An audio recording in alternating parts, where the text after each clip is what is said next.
Hey, it's Kyle Shannon with the AI Learning Lab. Hope everyone's well. Just getting set up here for the evening. For an evening of AI learning activities. um, I am an entrepreneur and we talk about things AI. And I've also got a an AI salon that meets every other week. Our next meeting's next Tuesday. The information's there. And if you go to Twitter, that Everyday AI News, that's a newsletter that I've got. We've got threads we put up there about interesting news. And we've got a weekly newsletter that can prove helpful. So if you're interested in that kind of stuff, check it out. And if you have questions about AI, pop them in the comments below. I will do my best to answer what I can.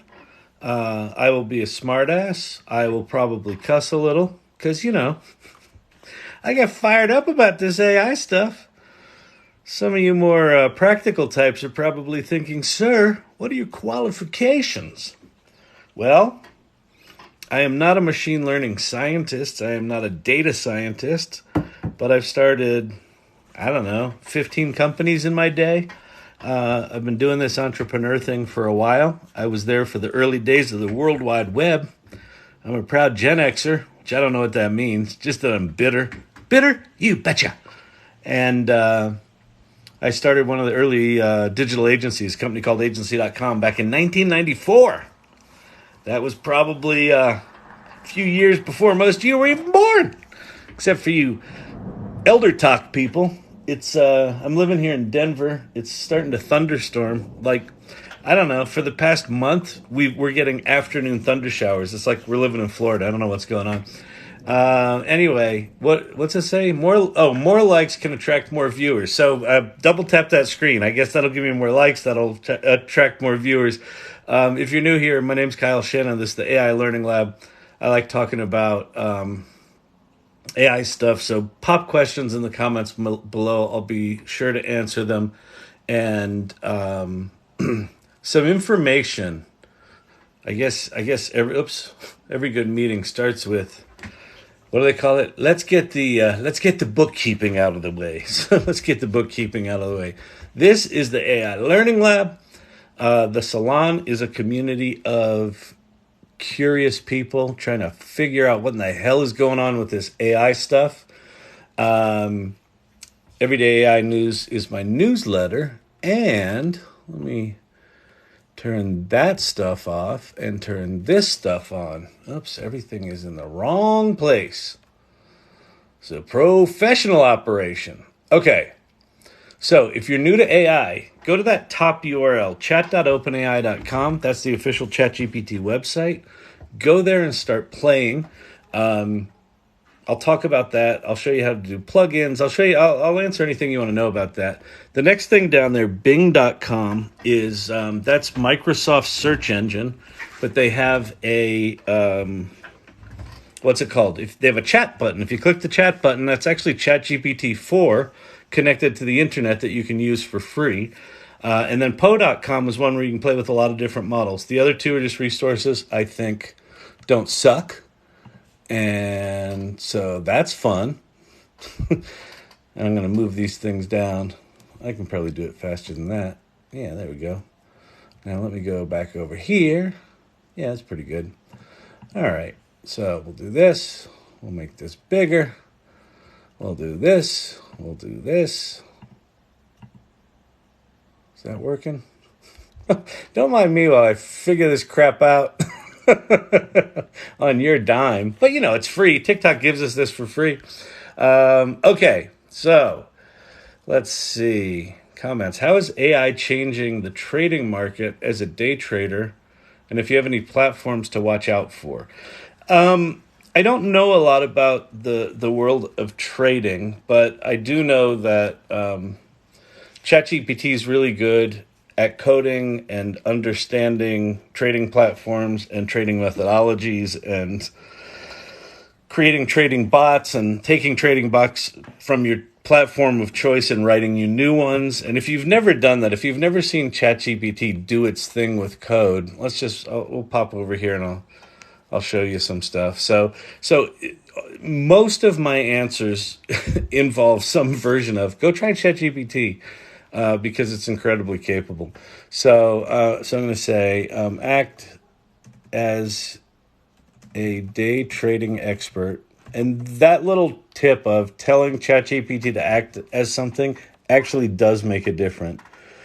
Act as a day trading expert and tell me how you might help me program a trading bot. Let's see what it says here. GPT-4 has been a little slow lately. All right. Gives the obligatory, I'm not a licensed financial advisor. But here you go. Define your strategy, choose your programming language, set up your development environment, connect trading. Stop. I'm going to say stop. Okay. Is there a trading platform that has trading bots? I can just have you program or modify. Let's see what it says there. There are several trading platforms.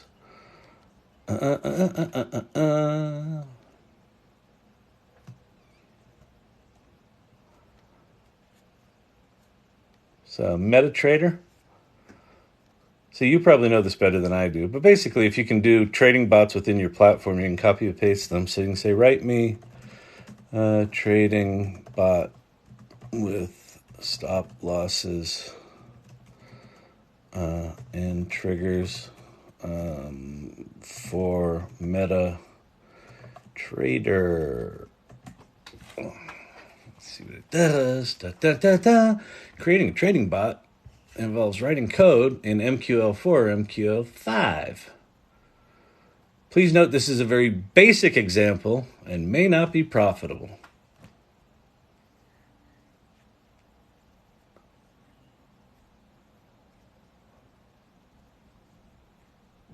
And so there it is. And I'm actually doing this in GPT-4, which is a little slower. Let me stop it here. I'm going to actually flip over to GPT 3.5 because it's much faster. Make me a meta trader trading bot with a conservative set of triggers and stop losses. And I mistyped that really poorly.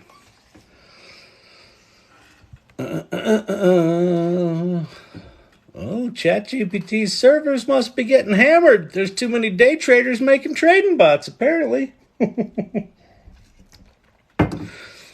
All right, so that seems to be stuck. We'll let it fail for a second, and then I'll come back over. All right, let me answer another question in the meantime. I'll come back to that. Kyle for president. Yes, let's do this. Watch out. That would be a fun presidency. We wouldn't get shit done, but we'd have a lot of fun doing it. All right, I was looking for a network error. Regenerate response. Come on. Oh, there it goes. Let me flip my camera back around. Can you create an example for me?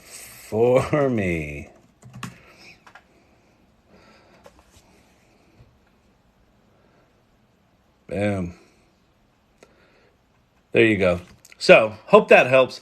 The other thing that I would say is go to that bottom site there, futurepedia.io. It is completely impossible to keep up with all the tools that are being launched on a daily basis. So the reason I put this futurepedia.io here is there's all sorts of tools. So I would go there and look up financial AI tools, and there are probably some that specialize in bots. But if you haven't been playing with ChatGPT and you want to play with bots, that's a perfect kind of project to learn ChatGPT on, because it's incredibly capable. I was looking at terms of service from Midjourney. It says they own the license for all the images. I'm not sure about that. Does that limit the use of those images? If that's what it says, like with all legal stuff, I would consult your lawyer. If you're looking to do stuff for commercial purposes, start using Adobe Firefly and Generative Fill within Photoshop, because they have explicitly trained the Firefly model on public domain images and Adobe stock images they own all the rights to. So they're making it safe for commercial use, and it's pretty good. The tools are pretty good. So definitely use Adobe, and yeah, check with your lawyers, because I ain't a lawyer. I have a degree in acting, and if you pay attention to me for legal advice, I hope you don't want that. And by the way, if you're a lawyer and you're giving out legal advice and you use ChatGPT, proofread your stupid work, because there was a lawyer last week that that put in a legal brief to a judge that he had written in ChatGPT and didn't check his work, and the judge was like, "These citations are all fake. What's up with that?" Oh. All right, what company has the best chance of dominating the AI field? Good Lord, there's a question. Well, OpenAI has a good chance at it, because they're helping to define this new burgeoning, ChatGPT-centric world.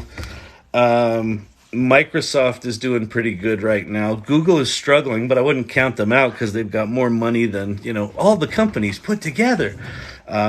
That's probably not true. Don't call me on that. I'm being hyperbolic, people. Hyperbolic. Do you know what that means?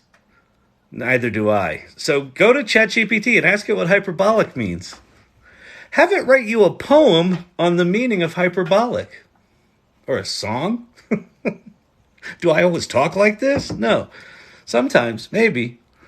Do you pay for GPT? I do. So, if you pay for ChatGPT, let me flip my camera. By the way, TikTok took away my dual camera, and I'm bitter about it.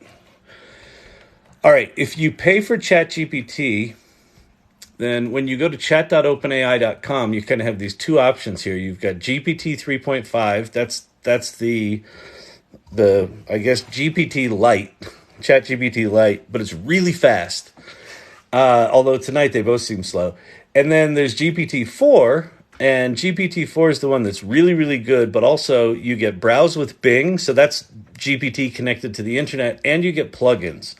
And plugins are little extensions to GPT that are super cool. Like I have two of them connected here. One's called Prompt Perfect, one's called Read My PDF, Ask Your PDF. And I think I'll turn on one other. Wait, I don't see it here. Hang on. Plugin PDF. I don't have it. Let me go find it. So we're going to go over here to the plugin store. So when you have plugins, there's a plugin store. It takes a while to load. And then if you say, let's see how many are there tonight. 111 pages of 4 each, so 444 plugins. So it is growing on a daily basis. Oh, I've got WebPilot installed. Okay, let's go back. I'm going to turn on WebPilot. Where was it? How did I miss it? Because I'm a dumb. WebPilot. Okay, I'm going to turn on WebPilot, Ask Your PDF, and what's that thing? Oh, Prompt Perfect. So Prompt Perfect. So the way these plugins work is you kind of just GPT as normal, and then depending on what you type and what plugins you have activated, it will fire off one of those plugins. So one of them I have turned on here is called Prompt Perfect. So if you type the word perfect before your prompt, and then you type write me the opening paragraph to my great American novel. I like, let's see, I like flowery prose. And it's about a guy who becomes an influencer at 58. So now what it's going to do is it's going to fire off the Prompt Perfect plugin.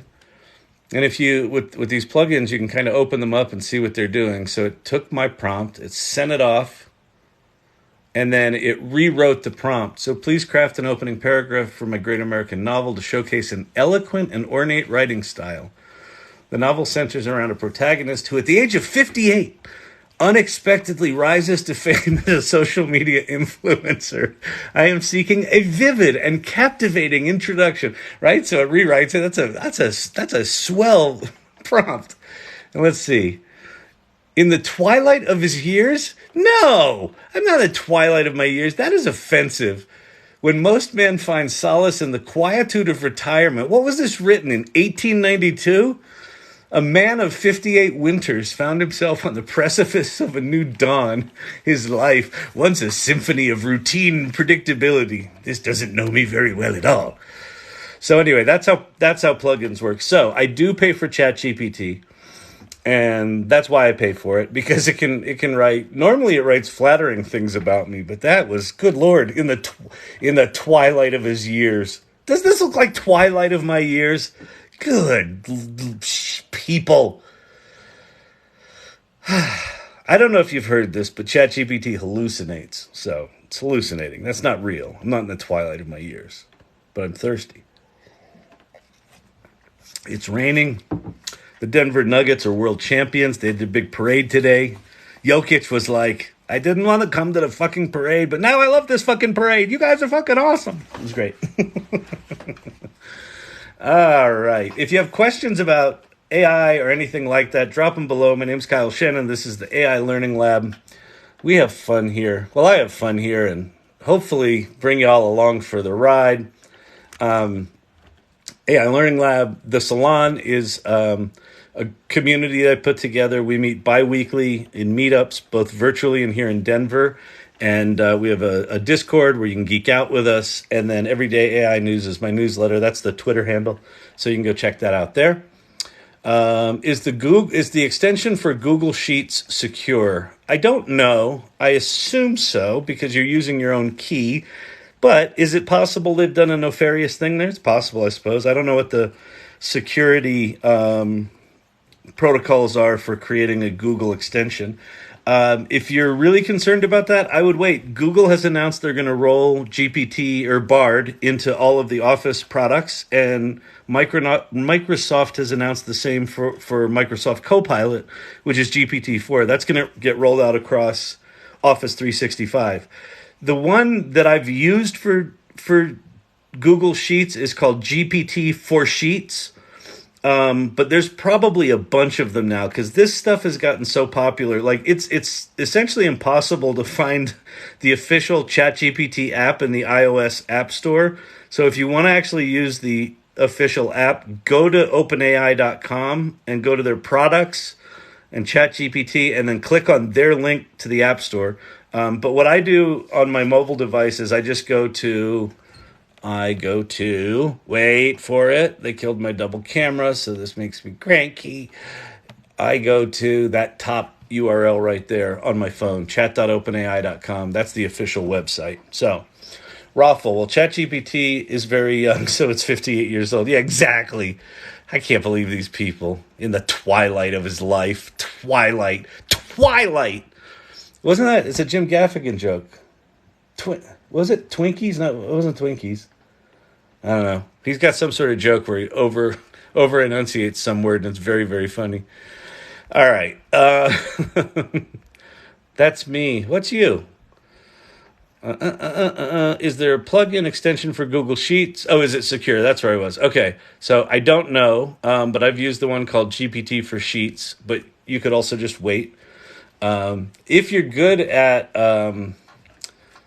if you're good at spreadsheets, the GPT extensions are insanely powerful. They really are. Like, you can put in one word in a spreadsheet and it'll just like auto-populate the whole spreadsheet with a series of cascading calls to OpenAI. It's pretty amazing. You want to generate some synthetic data, or you want to generate, all the execution of a social media campaign? Out it goes.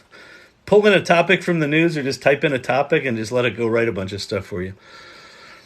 I asked about a novel about about Biden family bribery. Okay, awesome, but please keep politics out of here because I don't want to get booted and I don't really give a shit and I hate the divisiveness in our country, so I don't want to talk about it. Symphony of Routine, I know. Offensive off the bat. Exactly. Twilight of his life. Twilight of his life. I am vital. All right. How can you make money with ChatGPT? Step one, don't listen to people that go, you can make money with ChatGPT. Here's the thing to understand. ChatGPT is just a tool. It's just a tool. So the answer to how do you make money with ChatGPT is the same as the answer to how do you make money with Photoshop, or how do you make money with a frying pan or a muffin tin or Microsoft Word. You figure out a way to use those tools in such a way that it solves a problem for people good enough that they're willing to pay for it. That's business in general. All right. I don't sound 58. Thank you very much. I appreciate that. I'll tell you, you little whippersnappers. Oh, get off my lawn. I will not be twerking because I am in the twilight of my existence. Were you the one asking for the ornate writing? It was ornate. To be fair, I did ask it. Well, no. Wait, let's go back to that. Hang on. I don't think I asked it for ornate writing. Prompt Perfect helped me rewrite it in the twilight of his years. I write me an opening paragraph to my great American novel. I like flowery prose, which I did say that, about a guy who becomes an influencer at 58. It wrote, please craft an opening paragraph for my great American novel that showcases an eloquent and ornate writing style. So Prompt Perfect might have been the thing that took it over the Victorian edge. But I think it's just ridiculous in the twilight of his years. You know what? Here's what we're going to do. So this is something fun you can do. Say, I'm going to go, listen, this is 2023, and 58 is middle age, you jerk. Please update this so I don't get cranky and tell you to get off my lawn. Let's see what it says. My apologies for any misunderstanding. Let's adjust the narrative to reflect that. In the vibrant heart of his middle years, our protagonist stood on the cusp of an extraordinary transformation. His life, once a well-rehearsed melody of the familiar, was about to be swept up in the dynamic tempo of the digital age. That is much better. Vibrant heart of his middle years. But that's actually a good lesson. If ChatGPT gives you something that you don't like, fix the prompt. Tell it you don't like it. Tell it why you don't like it, and it will adjust it. It's programmed to give you what you want, and it tends to be pretty good at that. Nuggets! All right, who would have thought? I love it. How do I make $18,000 a week using AI? You can make money with ChatGPT! I don't know. Have it write you 100 t-shirts and then go do print on demand. Have it write you 100 posters and go make them in Canva and sell them on Etsy. Like, have it write you a book to tell other people how to make money with ChatGPT. And then you can make a TikTok where you go, you can make money with ChatGPT. That's probably the way to make money with ChatGPT. And if your question is, how many times do you make that joke a night? 30? If your other question is, will you ever stop?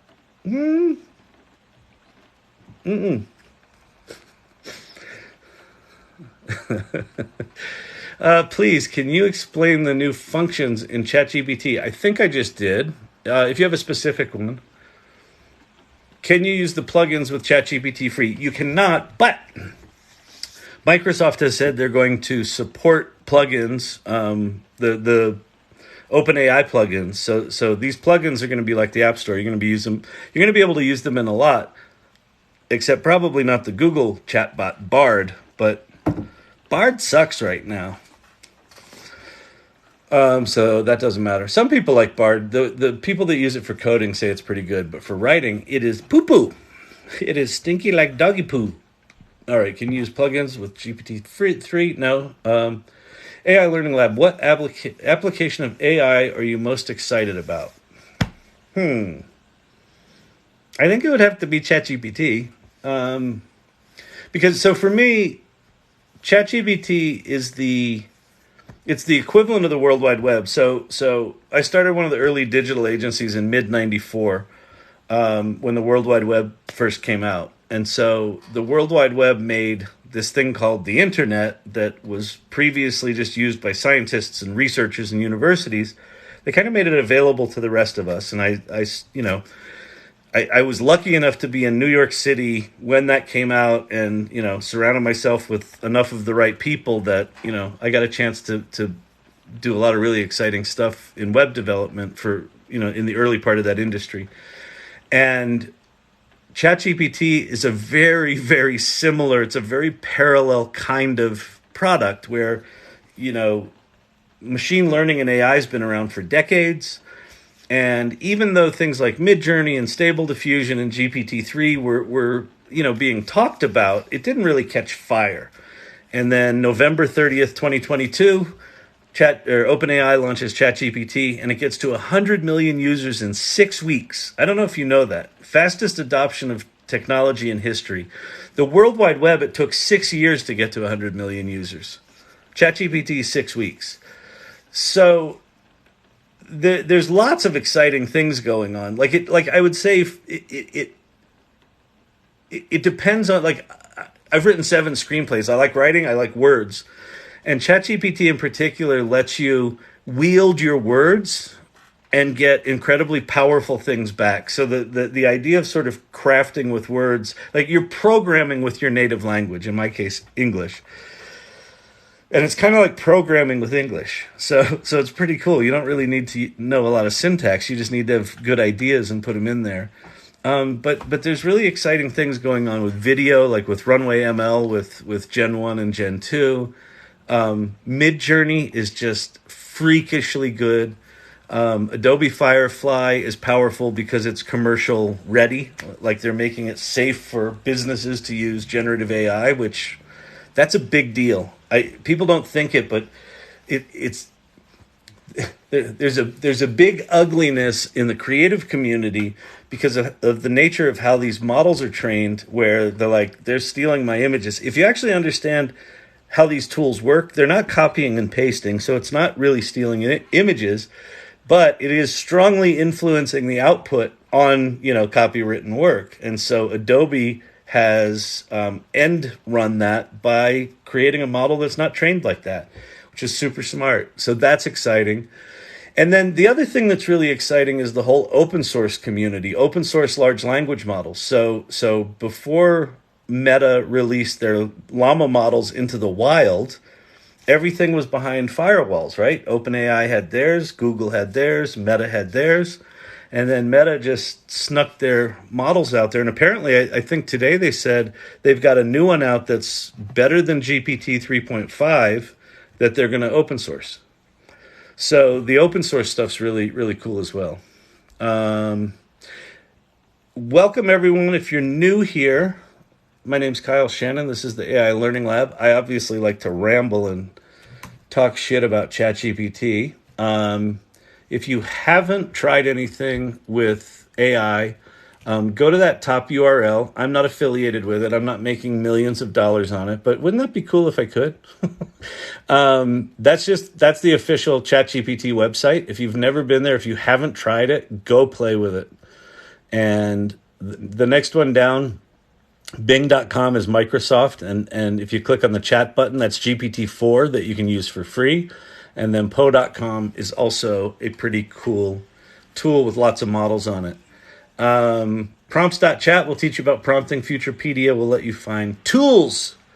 So that's what's going on there. Pop any comments you have below. Thank you for tapping the screen. I think the likes help bring people here, which is awesome. So tap away if it's good. If you think I suck, then I guess tap on the poopy icon. And I'll just see a little poop flying up there. That'd be cute. Can you tap on the poop icon? I would imagine I'm going to get a lot of poop right now. Probably going to send people packing. Fudge. Oh, I'm in a ridiculously dad joke mood tonight. All right, but I'm a dad, so I'm allowed. This is comedy gold. You're damn right. Have you been drinking? No, in fact, I was supposed to. I have a monthly whiskey night that I go to, like a whiskey tasting thing, because a lush. And I had some stuff to do at home, so I had to do it. And then I'm here. So in lieu of drinking, this is what you get. Imagine if I were drunk. I can imagine it. I might go get myself a whiskey. I might just loosen up a little. All right, let's see. Great, thank you. You're welcome. Should I purchase the subscription? Listen, it's up to you. I can tell you what I've purchased. I've purchased ChatGPT. I've purchased Poe, and I'll show you why in a second for Poe. I've purchased Midjourney. I've purchased Zapier for automations. If you haven't done automations, that's really fun, where you string together a bunch of different things using ChatGPT. And you can start to make applications where you can make money with ChatGPT.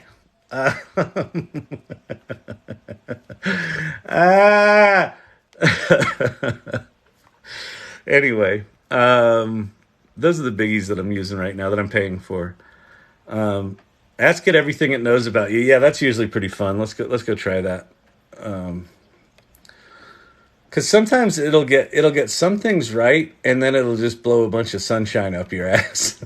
Make you, He also, saved a flock of baby ducks when he was, Let's see. Can you tell me the background of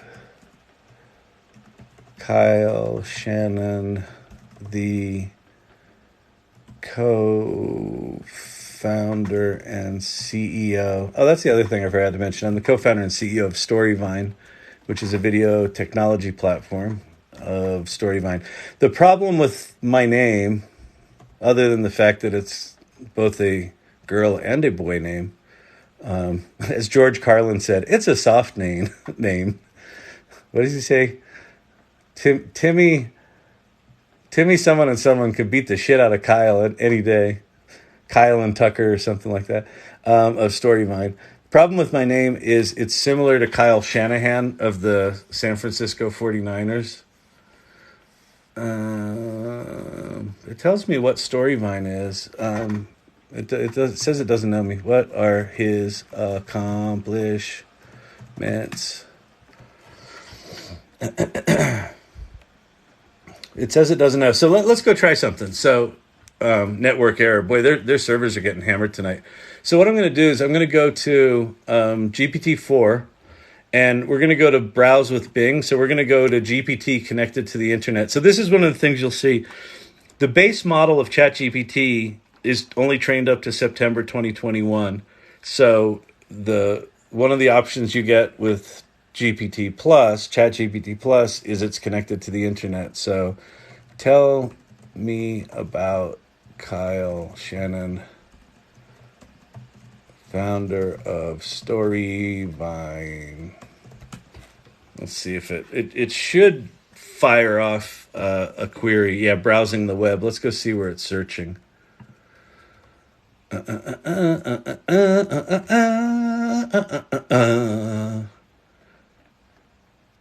Okay, found an article from Shout Out Colorado that I think I wrote myself.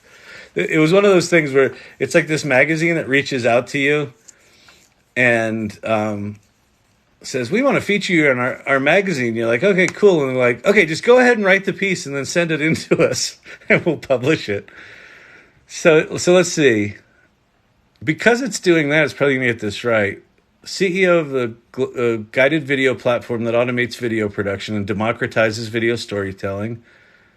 He attributes his success to having a healthy relationship between passion and reality, fueled by a driving force of curiosity. This is all shit that I wrote. Lifelong passion for storytelling. Despite starting his college education in computer science, Shannon soon switched to theater, sparking a lifelong passion for storytelling. This led him to New York City, where he acted and then creates the award-winning online magazine Urban Desires. Then he co-founded agency.com, was the chief creative officer, people officer. This is all right. This is basically just the retelling of the piece that I wrote. So, that was a snooze. I've done it before where it gave me a really flowery, resume where I, saved puppies and shit like that. But whatever. All right. Twilight is crazy. The twilight of his life. Twilight. Frying pan. What's the best app to write ebooks? ChatGPT. You can write ebooks with ChatGPT. Here, let's go write one. Let's go write an ebook. What are we going to write one on? The Twilight. We're going to write an ebook. Okay. You are an influential ebook author, and I want you to help me. Can you tell me the length and format of a good ebook that will sell millions? Zoom? Oh, wait, you're not watching this. You're just watching up my nose. Sorry, I don't have my second camera. So why don't I have my second camera? Because TikTok didn't let me have it. All right, so what's it say? Length, the optimal length from 20,000 to 60,000 words. Content, focus on high quality, unique, valuable content. Formatting, multimedia elements, marketing and promotion. Please write me a detailed outline for a book about people in the twilight of their lives. Gen Xers who might be bitter about the fact they are old and cranky. Let's see. They are particularly suited to succeed in an AI-forward world. Let's write a book for them to rediscover their youth and fuck up the world with their newfound power. All right, let's see what this does. Introduction. Set the stage by discussing the challenges faced by Gen Xers as they approach the twilight of their lives. Twilight. Assholes. All right. Highlight the potential for embracing AI-forward world and the unique opportunities. Chapter 1, Navigating the Age of Artificial Intelligence. Chapter 2, Embracing Change and Rediscovering Passion.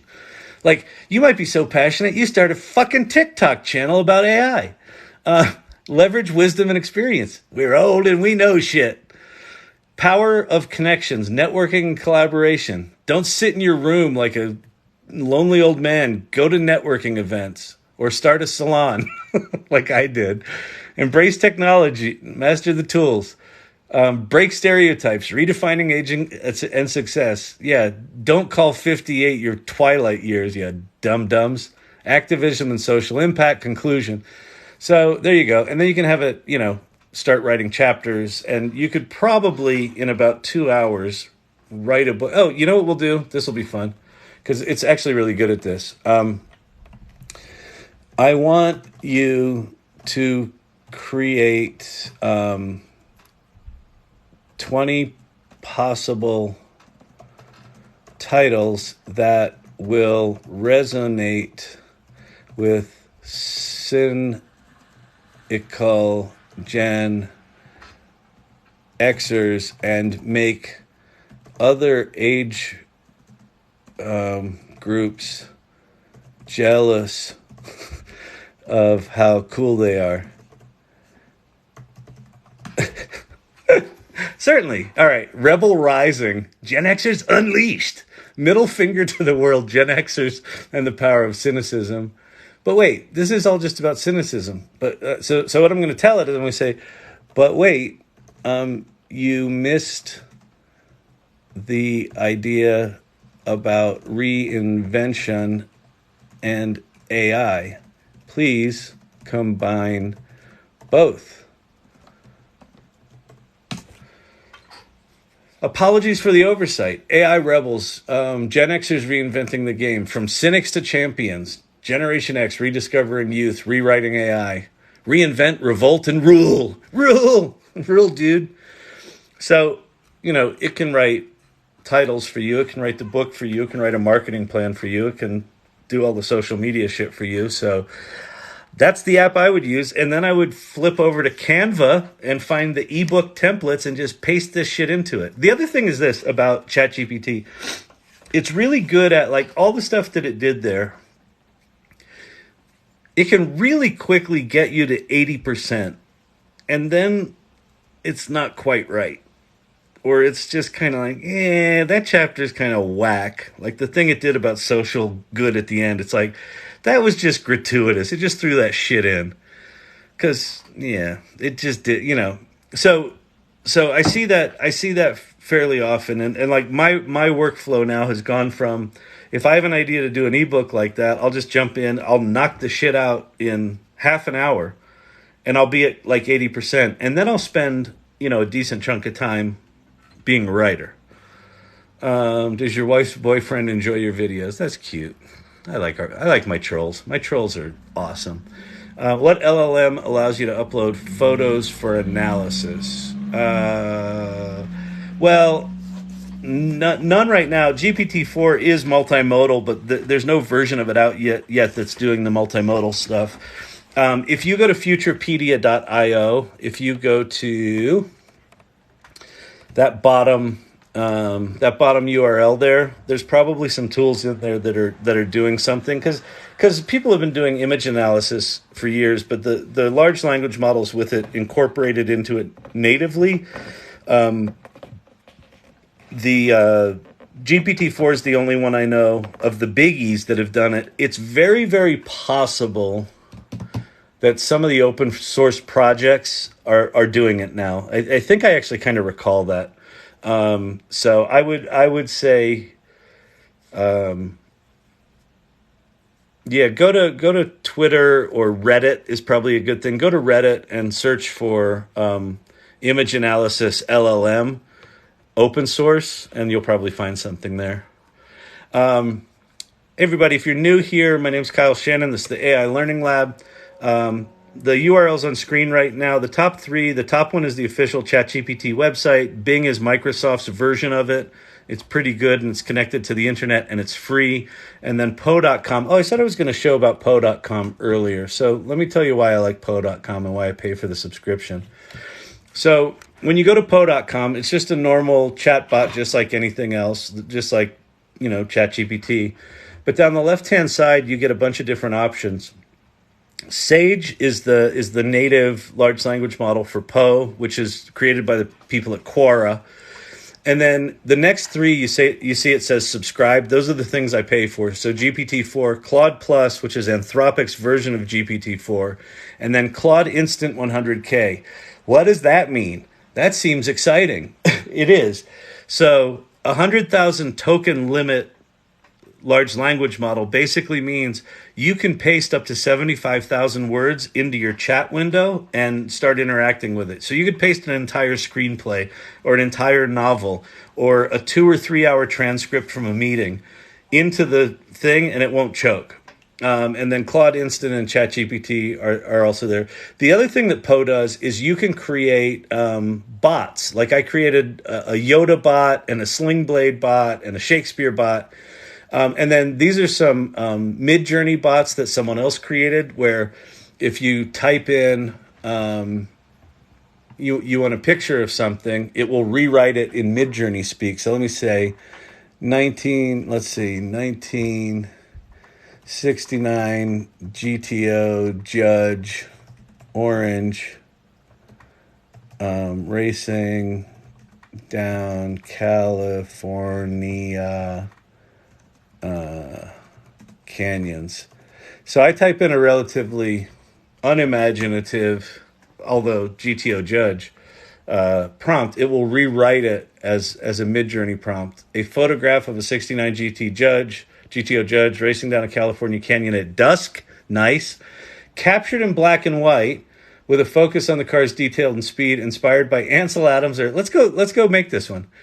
So this is going to be cool. It's going to be an Ansel Adams picture of a GTO Judge. So what I'm going to do is I'm going to hop over to Discord. If you haven't played with Midjourney, you have to do it in Discord. And if you don't know Discord, here's Discord. So down the left-hand side here, these are the servers, meaning these are the different communities. And then once you're in a community, like right now I'm in the AI Salon community, here's all the different conversations. And one of those conversations we put in there is a Midjourney bot. And that was the thing I did last night, which was cool. Someone wanted graphics. But so the way you make a Midjourney image, once you have the bot installed, or if you're on the Midjourney Discord server, is you type /imagine.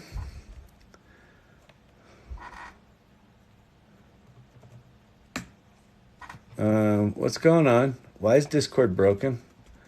Come on, Discord, /imagine. Huh. Something broken. /settings? No. Let me go to the Midjourney bot. I wonder if there was a big AWS problem.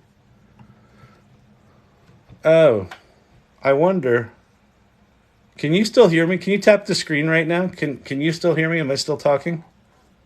I'm wondering if I'm having local internet issues because it's storming here.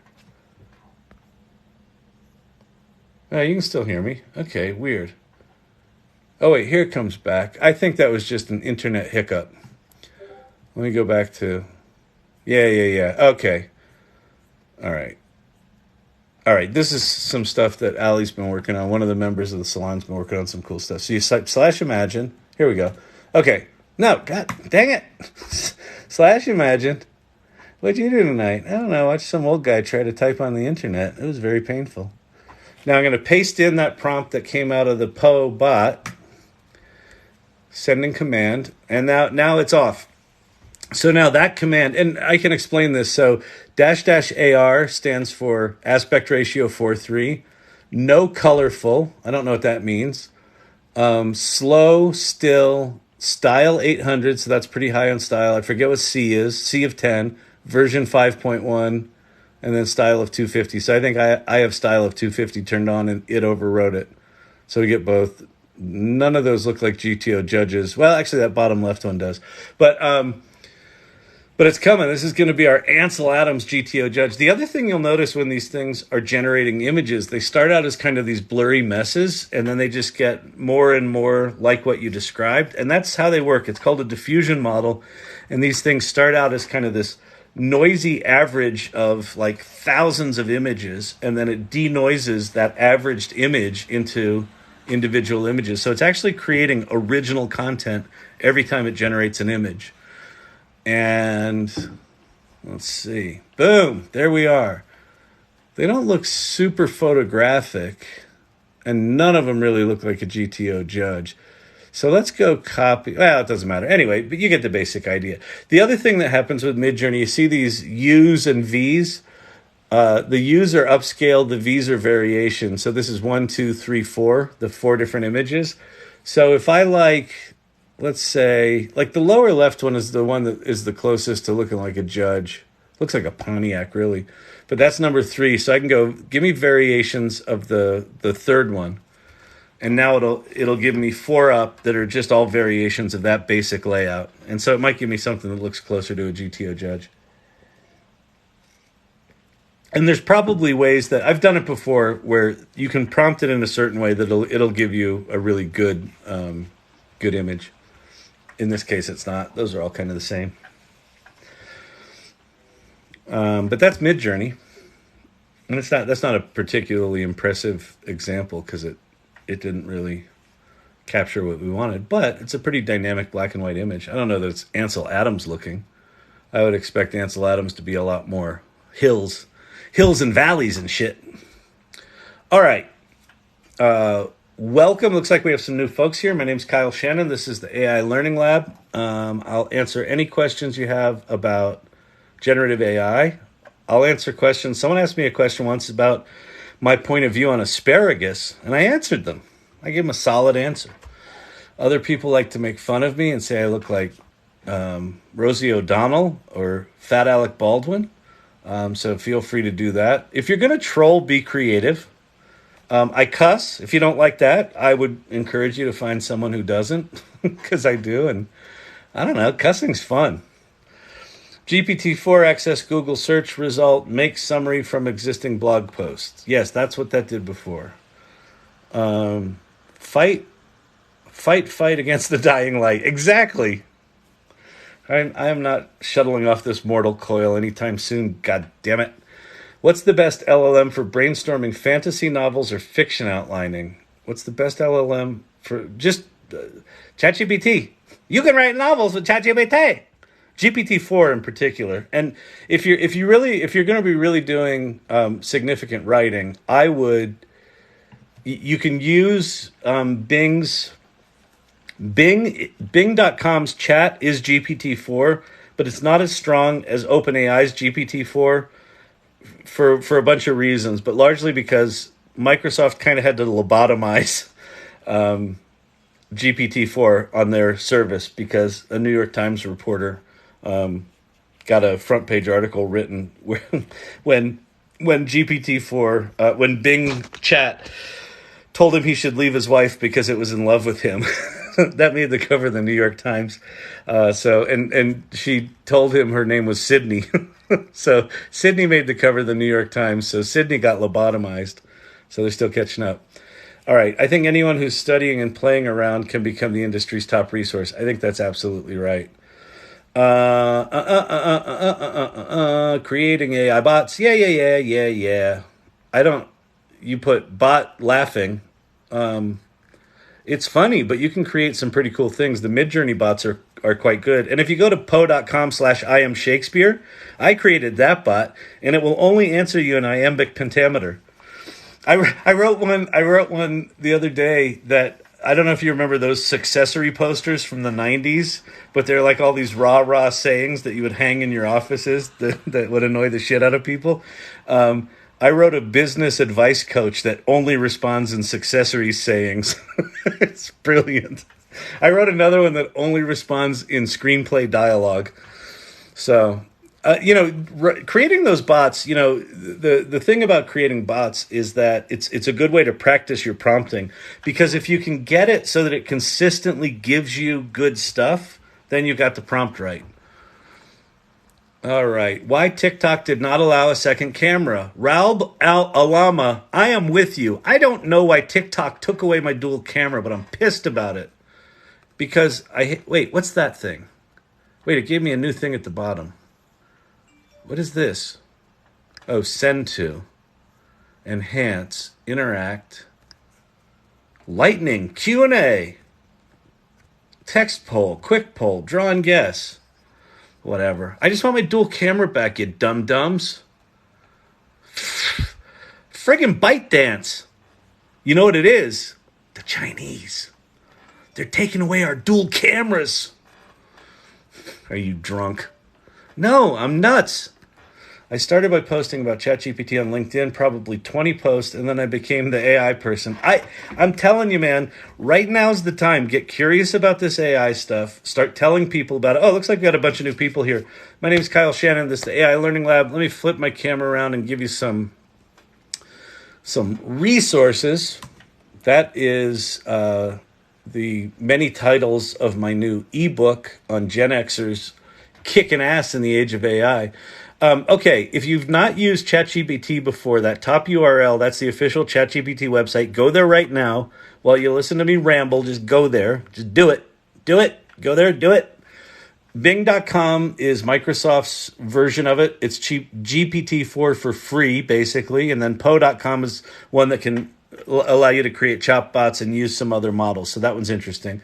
And then prompts.chat, if you're really new to this and don't understand what all this prompting is about, prompts.chat is a really good resource. It'll teach you what prompting is and give you lots and lots of examples of some things you can play with. The other thing, this is the AI Learning Lab. Someone asked last night, like, what is this organization? This organization is me. I'm the AI Learning Lab. I'm learning. The lab is my home office when I'm doing these lives. The salon.ai, that's a link tree to an AI salon that I created, which is a community that meets every other week. And then this is the Twitter handle of a newsletter I created. So feel free to go to those. If you want to geek out on AI, join the salon and come hang out with us. We have a really cool speaker coming up Tuesday, a guy that actually out of Boulder, Colorado, runs a post-production house, and they are leaning in heavy into generative AI. So he's going to come talk about, and he's been doing this for 15, 20 years.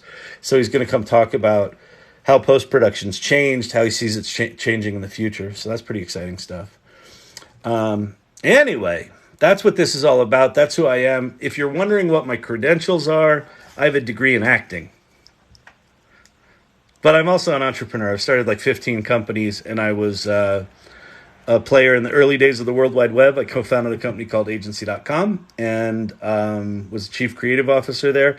And one of the reasons I'm so fired up about AI is that I see some very direct parallels between the early days of the web and the early days of this generative AI. We're at this inflection point that ChatGPT kicked off a new era in AI, and we get to play with the world's most powerful tools. These are the most powerful tools in the history of humanity, and people are bitching about them like, it makes mistakes sometimes.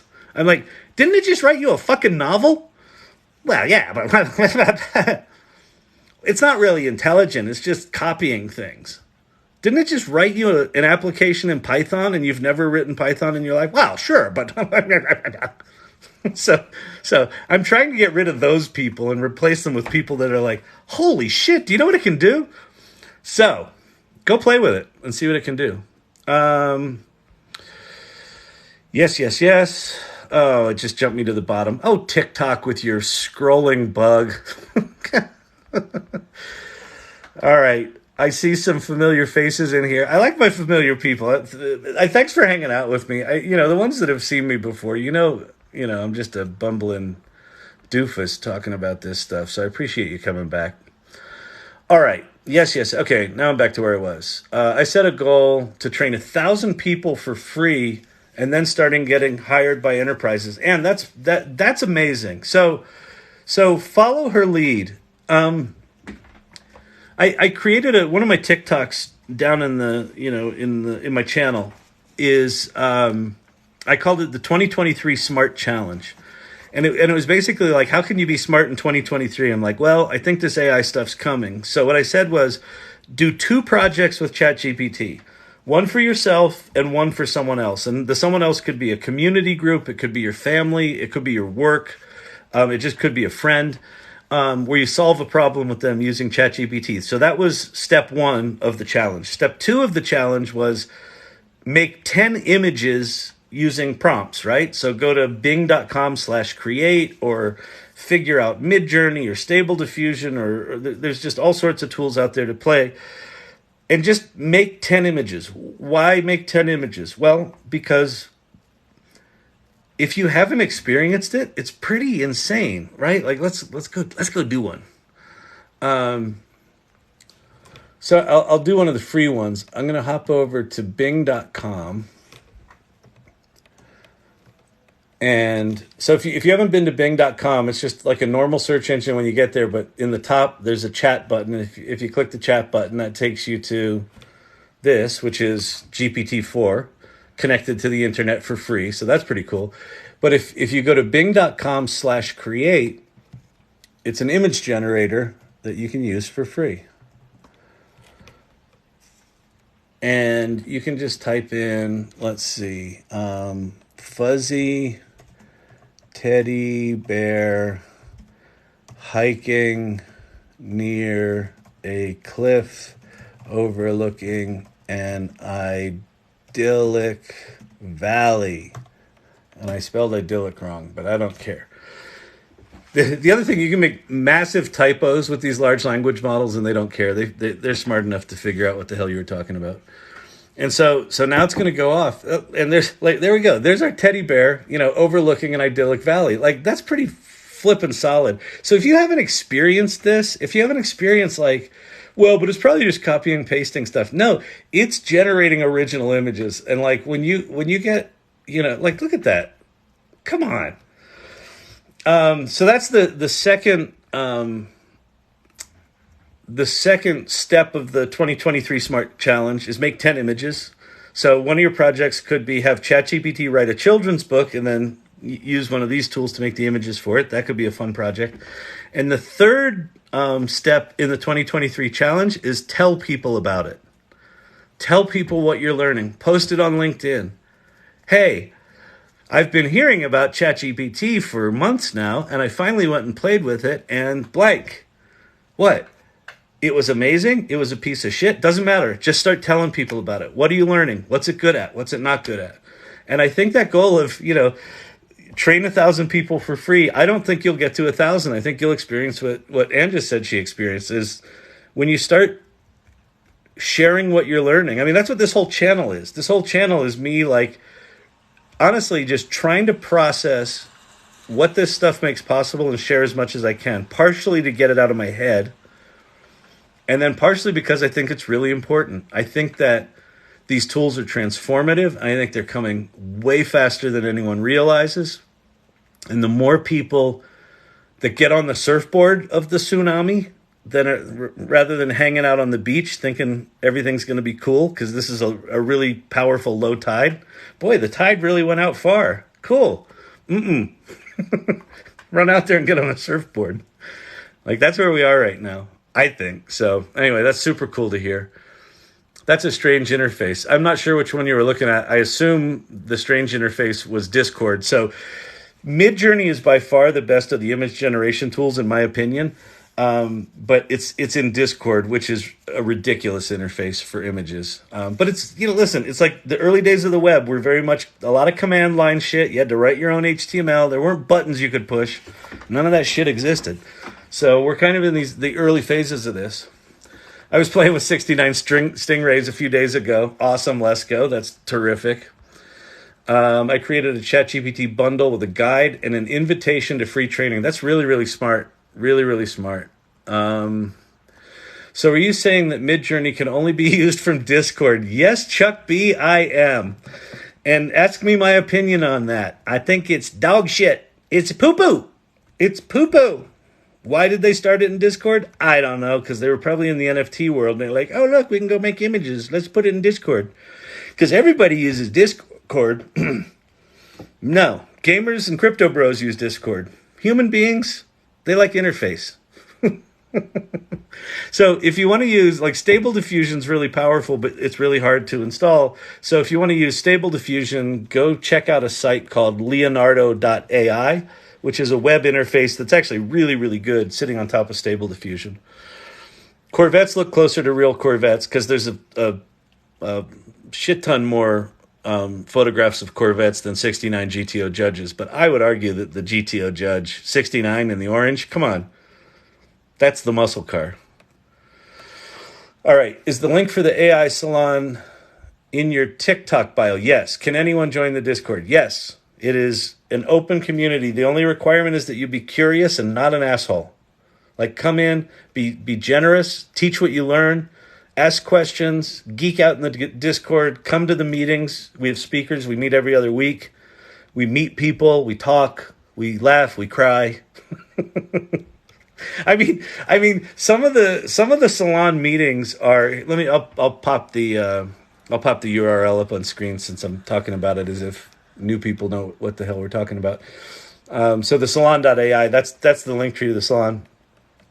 But some of the meetings are a little rough because last meeting we had Jane Endicott, who's a copywriter here in Denver. She spoke, and she was talking about how she's completely transformed her writing career. She was a copywriter, and she's like, she started learning these tools, and she's like, holy shit, this changes everything. And she talked about how she talks to her clients, and she talked about how this is like a real hero's journey for her. And it was a really cool talk, but it was a little heavy because it's like, this is some profound existential kind of stuff. And at the same time, she's super excited about it. But she also said she's not doing any personal creative writing using AI. She's only doing writing for clients, which is really interesting. Like, why does she have that boundary there? I don't know, because that's where her boundary is. Like, that's what she's comfortable with. What's the best LLM for brainstorming fantasy novels? We talked about that. ChatGPT! Can AI show us how to fold a fitted sheet? Well, it can't show us, but I guarantee it can tell us. You can get that off YouTube. We don't need ChatGPT for that. YouTube's better for that shit. When it goes multimodal, and back, enjoy your content the other day. Thank you very much. I appreciate it. What exactly is Midjourney? So Midjourney is a generative image. It's like ChatGPT, but it spits out images instead of words. I'm happy to explain how those things work. How they work is fascinating. It's fascinating. And I also do believe it's the famous foul-mouthed Kyle Shannon. Hello, Emilio's wife. I hope you're well. Yes, I do swear here. If you're new here and take offense to the swearing, it might be time to go. I use ChatGPT to write a smart contract for crypto. Yeah, that's pretty cool. I did a test one of those. I didn't actually go test it and see if it worked, but it looked pretty plausible. It's good at code. GPT-4 in particular is really good at code. How can I use ChatGPT plugins? So I'll show you that really quick. So for ChatGPT Plus, so that little yellow flag is $20 a month. And then what you do is you go to your settings. This is important. And you go to beta features. So this is only if you've got Plus. You'll see this beta features. And then there's two options here, browse with Bing and plugins. So you turn them both on. And then what you get is you have GPT 3.5, which is fast. It's wicked fast when the servers aren't overloaded. And you've got GPT-4. And there's default, which is the normal GPT-4. Then you have connected to the internet GPT-4. And you have plugins. And so when you go to plugins, the way they work, think of a plugin as like an extension to some other web service for that session. You can activate up to 3. See right here where it says 3 of 3 enabled. So you can turn them on and off. And so you're only enabling them per session. But you can install lots of them. And then there are way more than you have installed off in the store. So if you scroll to the bottom, you go to the plugin store, there's literally, 111 pages of 4 up in my case. And you can search, you could search for things like research. And there's, get your guide. And then I think I've got trip.com in here. So I've enabled 3 plugins that are all travel related. So I'll be like, make me a day trip in Denver and the mountains that includes the chance to get mauled by a mountain lion. So what it will do now is it'll read my silly little prompt there, and it will figure out which of its plugins. I'm sorry, but it's not safe or ethical. Oh, sorry. This is one of the safety guard rails of ChatGPT. It's like, I don't want you to get hurt by mountain lions, so I'm not going to do that. Okay, just give me a day trip.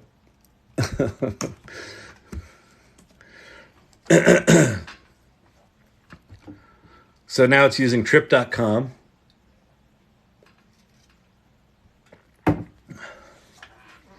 And we can open that up and see what it's actually doing. Oh, here's a suggested itinerary. Downtown aquarium, fine. It's lovely.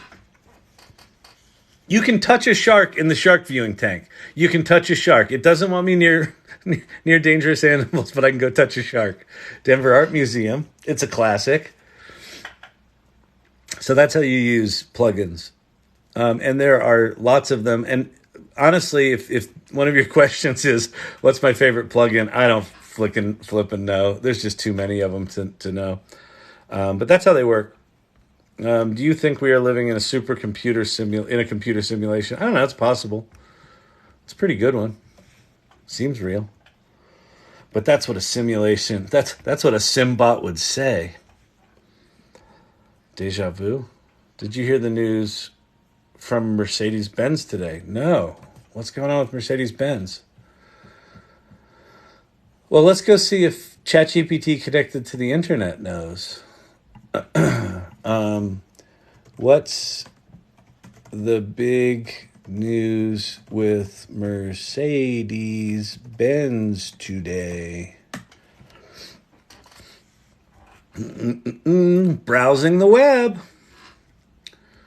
Mercedes-Benz News, June 15th, 2023. Clicked on a link. Reading content. The big news is that they have announced a new feature for luxury vehicles that integrates ChatGPT. You can make money with ChatGPT. First, ChatGPT, Mercedes aims to make the car system's responses sound more natural. Drivers will be able to ask for destination information and other queries like what to cook for dinner. It's also intended to allow drivers to carry out tasks such as making restaurant reservations. So the new feature is part of a business deal with Microsoft. Okay, so this is making a lot of sense. So, awesome. It makes sense that it's with Microsoft, right? They're going to make sure it's always there. They're going to make sure it's friendly. Microsoft has already announced that they're supporting the plugin ecosystem.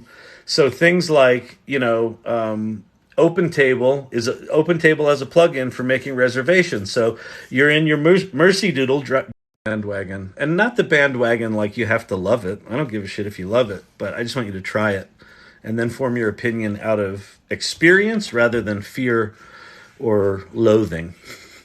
Fear and loathing in Denver. Thoughts on best online course builder? I don't know that world very well. I would go to, hold please. I would go to futurepedia.io, that bottom URL there. There's lots and lots of tools there. I'm sure there's course builders there. If you have not played with Conmigo at Khan Academy, you should go do that if you're into the educational stuff. But yeah, the ability to write courseware, instructional design. I would also just go to ChatGPT. Just go to chat.openai.com and get in a dialogue with it. That's one of the experiences that I've that's a shift for me. Is what kind of hit me is that Google for the past 20 years has kind of trained us to type really concisely. Like when Google first started, you had to use what was called Boolean logic, which is if you wanted to group words, you put them in parentheses and you could add minuses and pluses and arrows and it kind of taught us to write really concisely. So write in a language that they understand it. And it kind of trained us that you give me one little input and I'll give you lots of options. And if I do my job right, I give you good options, right? And they did it good enough that they became the market leader by a lot. ChatGPT is not like that. If you give it sort of a shitty, concise prompt, it will give you a generic, shitty answer. And that's why I think a lot of people's initial response to it is, well, it gave me a dumb thing. It was stupid. It was very stupid. I gave it a stupid thing. They gave me a stupid thing back. I was expecting genius. I could have written better than that, right? So you get a lot of that. It's less like that. It's more I almost relate it to, we hired this really smart intern, but he never comes to the office, or she never comes to the office. Her name's Sydney. And you interact with it kind of like a person. So you say, hey, here's what I'm thinking about. You give it lots of context. I want you to take on the attributes of a business coach. And here's what's going on in my business. And I'm struggling with this and I'm struggling with that. Can you help me come up with some strategies? Sure, here's your strategies. Yeah, those aren't good. I tried all those. Can you give me some non-obvious ones that are more about empathy and people skills? Sure. Here's that. Yeah, that's better. Hey, number 4 there looks good. Can you tell me more about the theory behind that? Sure. The theory behind that is called this, and it was created by these 3 scientists from the Wharton School of Business in 1987. Okay, cool. Can you create me like an hour-long workshop that I can do with my employees? Sure, here it is. So it's very much a back and forth. So if you can kind of shift your mindset from it's a Google search on crack or on steroids to it's an interaction, it gets good really quick. Like the more you push it, the more you challenge it, especially if you've got deep expertise in a subject, push it hard. It will likely pleasantly surprise you. What's expected progress growth? Exponential, log, unknowable, etc. It's moving so fast, Ben. The early days of the web in the mid 90s, like that moved fast. Like you had to be on it to keep up with what was going on there. But it was kind of like everything was just sort of extensions of HTML, right? We started with like basic HTML pages, and then it was like a big deal when you could center images. And then it was a big deal when, like interactive or like animated GIFs came out. The initial animated GIF, we actually had to write code where we would take, 15 images and animate them in a single location on a page. And then Flash came out, and you could actually do like a little app within a banner, and that was remarkable. We did some of the early interactive banners, but everything was like variations on the same thing. What's happening with the generative AI stuff is like image generation is like completely being transformed. Videos being completely transformed. Music's being completely transformed. Voiceover and voice synthesis being completely transformed. Game development's being completely transformed. Words are being completely transformed. Medical, like there was a dude in Italy, I've talked about this on my lives before, this guy in Italy has been paralyzed for 12 years. They used a large language model to look at fMRI brain scans of his brain when he was thinking about moving his legs. And they created a Bluetooth jumper that took the signals from his brain when he thought about moving his legs, Bluetoothed it down to electrodes at the base of his spine, and he's now walking. So it's almost like every single place that there can be innovation, these tools are being aimed at them, and the innovation curve is like doing this, because now they're starting to use AI tools to amplify AI tools, and then they're adding those tools to new tools, and so it's doing this. So it's impossible to comprehend what's going to happen when. I don't know. I've got a newsletter. Like weekly, we try to keep track of what's going on. And it's like it's exhausting. We've now done, I think, 4 issues where the main theme of the issue is this was probably one of the most significant weeks of like advancement in human history. We've had like 4 of those, but it's just like we just keep knocking it off one after the other. It keeps growing. So I don't know where to go for stable diffusion with my own videos. Well, if you want to do videos, So here's the deal with Stable Diffusion. What I would do is I would go to the Stable Diffusion subreddit, so reddit.com/whatever r/Stable Diffusion. I don't know. Just go to Google and search for Reddit Stable Diffusion. There's a whole community in there. They'll point you to all the different projects. Stable Diffusion right now requires you to be a little geeky. Like you probably need to get a Google Colab up and running. I failed 9 times before I got one up and running. And I'm decently geeky, but like I didn't know Colab and I didn't know all that stuff. And it was a real pain in the booty. And then I think within there might be some flavors of Stable Diffusion where you can do video. But if you want to do video, go also check out Runway ML Gen 1 and Gen 2, where you can take a little chunk of video and sort of remix it using Gen 1, or you can do text to video with Gen 2. Gen 2 you still have to do in Discord, but Gen 1 you can do in their app. If you just want to mess with images with Stable Diffusion and you don't want to do the geeky stuff, then try Leonardo.ai, which I think you have to get on the wait list for, but it's really good. Really good. I like that a lot. How can I use AI for marketing? Oh my God, so many ways. It's going to transform everything too. I mean, so go. There are probably lots of videos right now on using ChatGPT for marketing. Avoid the ones that say, you can make money with ChatGPT. Because first of all, those people are fucking annoying. And second of all, they're full of shit.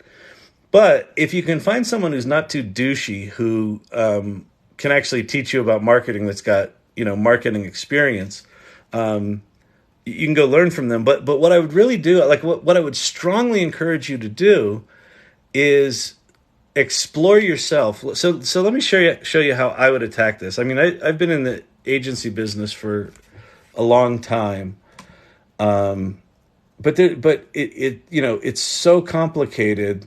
And I'm just going to use GPT 3.5. So this is just the free version of ChatGPT. So like the first thing I might do is I might say, act as a expert marketer and advertiser. I don't know what kind of business you have. I have a small business that caters to ferret lovers. And we make cute clothing and hats for ferrets. Okay. I don't have much money and want to use content marketing to raise awareness and be successful. Can you help? ? So just start out with like, can you help me? And like I described the business, and as silly as that business was, it makes a big difference. It will incorporate. And again, this goes back to that idea that this isn't a Google search. This is more like a conversation. So if you were talking to an intern about helping you do some research for marketing, you'd have to explain to them, well, what the hell do we do? And what are you trying to accomplish? So let's see what it said here. Identify your target audience. Yeah, that's solid. Develop a content strategy. Plan your content calendar to ensure a consistent flow of engaging material, blog posts, videos, infographics. Okay, create informative and entertaining blog posts. So I'm going to say, okay, you already threw me. I do this when I'm having it do code for me. It'll say something like it assumes I know what it is. So I'm going to say for number two. Let's say, I don't know what a content calendar is. How do I do that? So not a great question at all. But now it's going to like really expand on what a content calendar is, right? In a really detailed way. So what it says is a content calendar is a tool that helps you plan and organize content creation and distribution schedule over a specific period, such as a month or a quarter. It allows you to visualize. 1, determine the time frame. 2, identify important dates and events. Take note of holidays, observances, right? This is good. For example, National Ferret Day or Ferret Lovers Month would be good opportunities to create themed content. This is something that a marketing manager would do for you. Hey, boss, did you know that next month is National Ferret Day or it's Ferret Lovers Month? No, I didn't know that. I just started a ferret company because I wanted to get rich. Well, it is. Set goals and themes, brainstorm content ideas, assign a publishing date. So now I'm going to do something even funner, even more fun. Can you make me a content calendar for National Ferret Month in table format that includes clever ideas, channels, and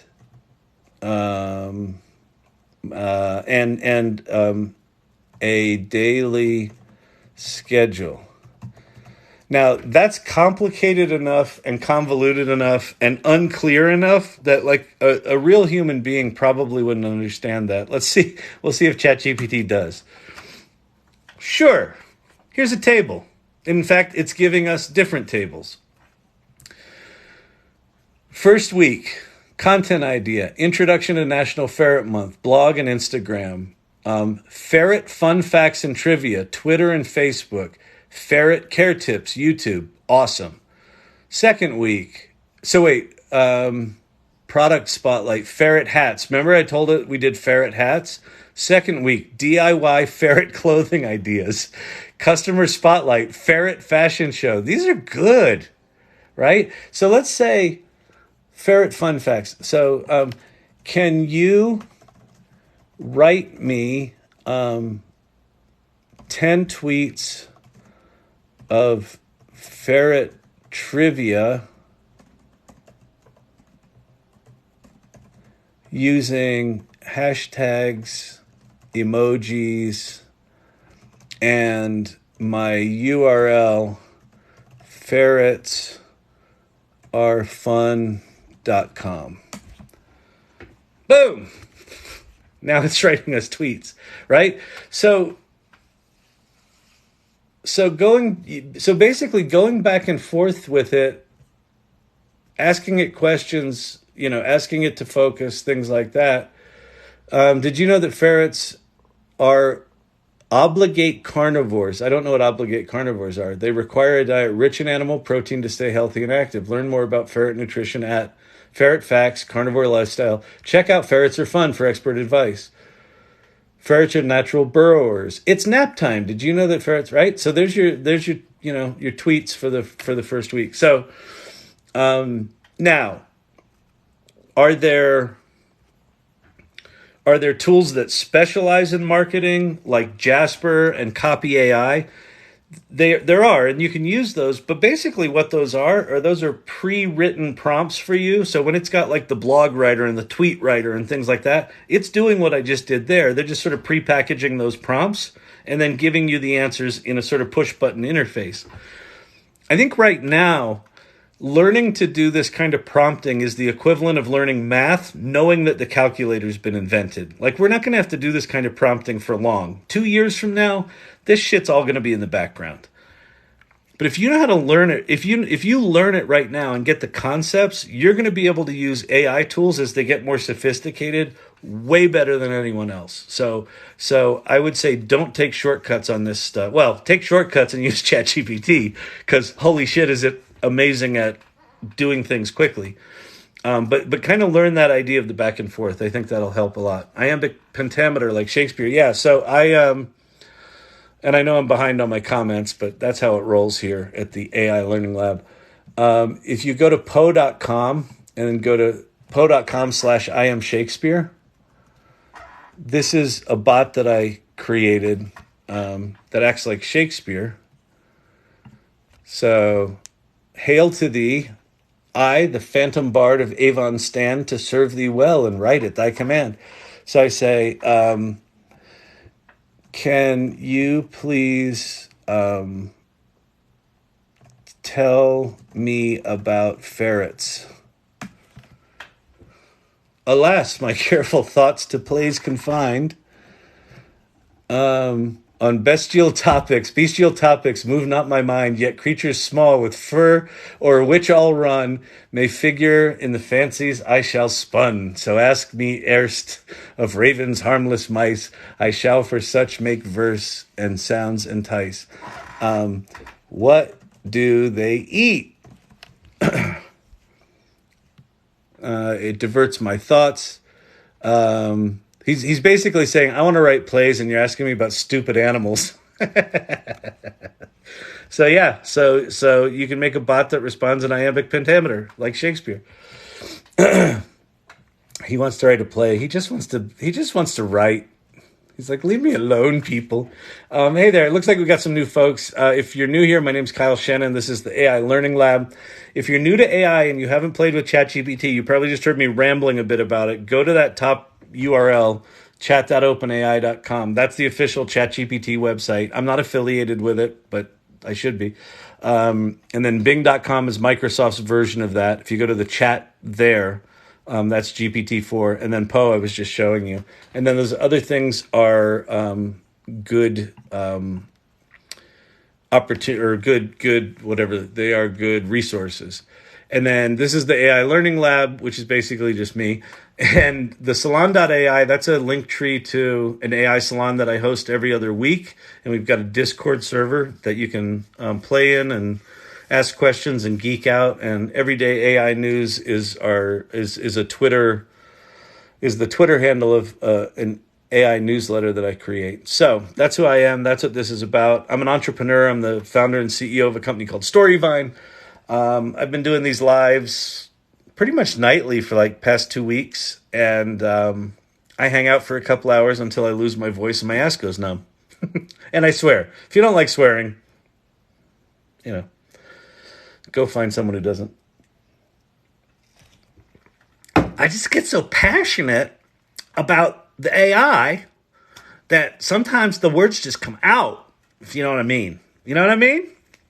That's what I'm saying. Oh. All right. There's no good way to like answer questions without getting really behind. Like there's 99 new messages down below where I am right now. So if you're typing in like the same question 50 times, I'll eventually see it and it'll make me cranky. So I'll get there. Can plagiarism detection tools detect that we use ChatGPT? Some can, and then you can use other tools to get around it. But I think that's all a temporary blip. I would just ignore the plagiarism stuff, unless you're in an environment that's using plagiarism checkers. These tools are going to be rolled into Microsoft Word and Google Docs and shit like that. It's very rarely am I just writing something in ChatGPT and posting it. Generally, what I'm doing is I'm going back and forth with it a lot. I'm contributing a lot to it. Then I do a refinement pass at the end. So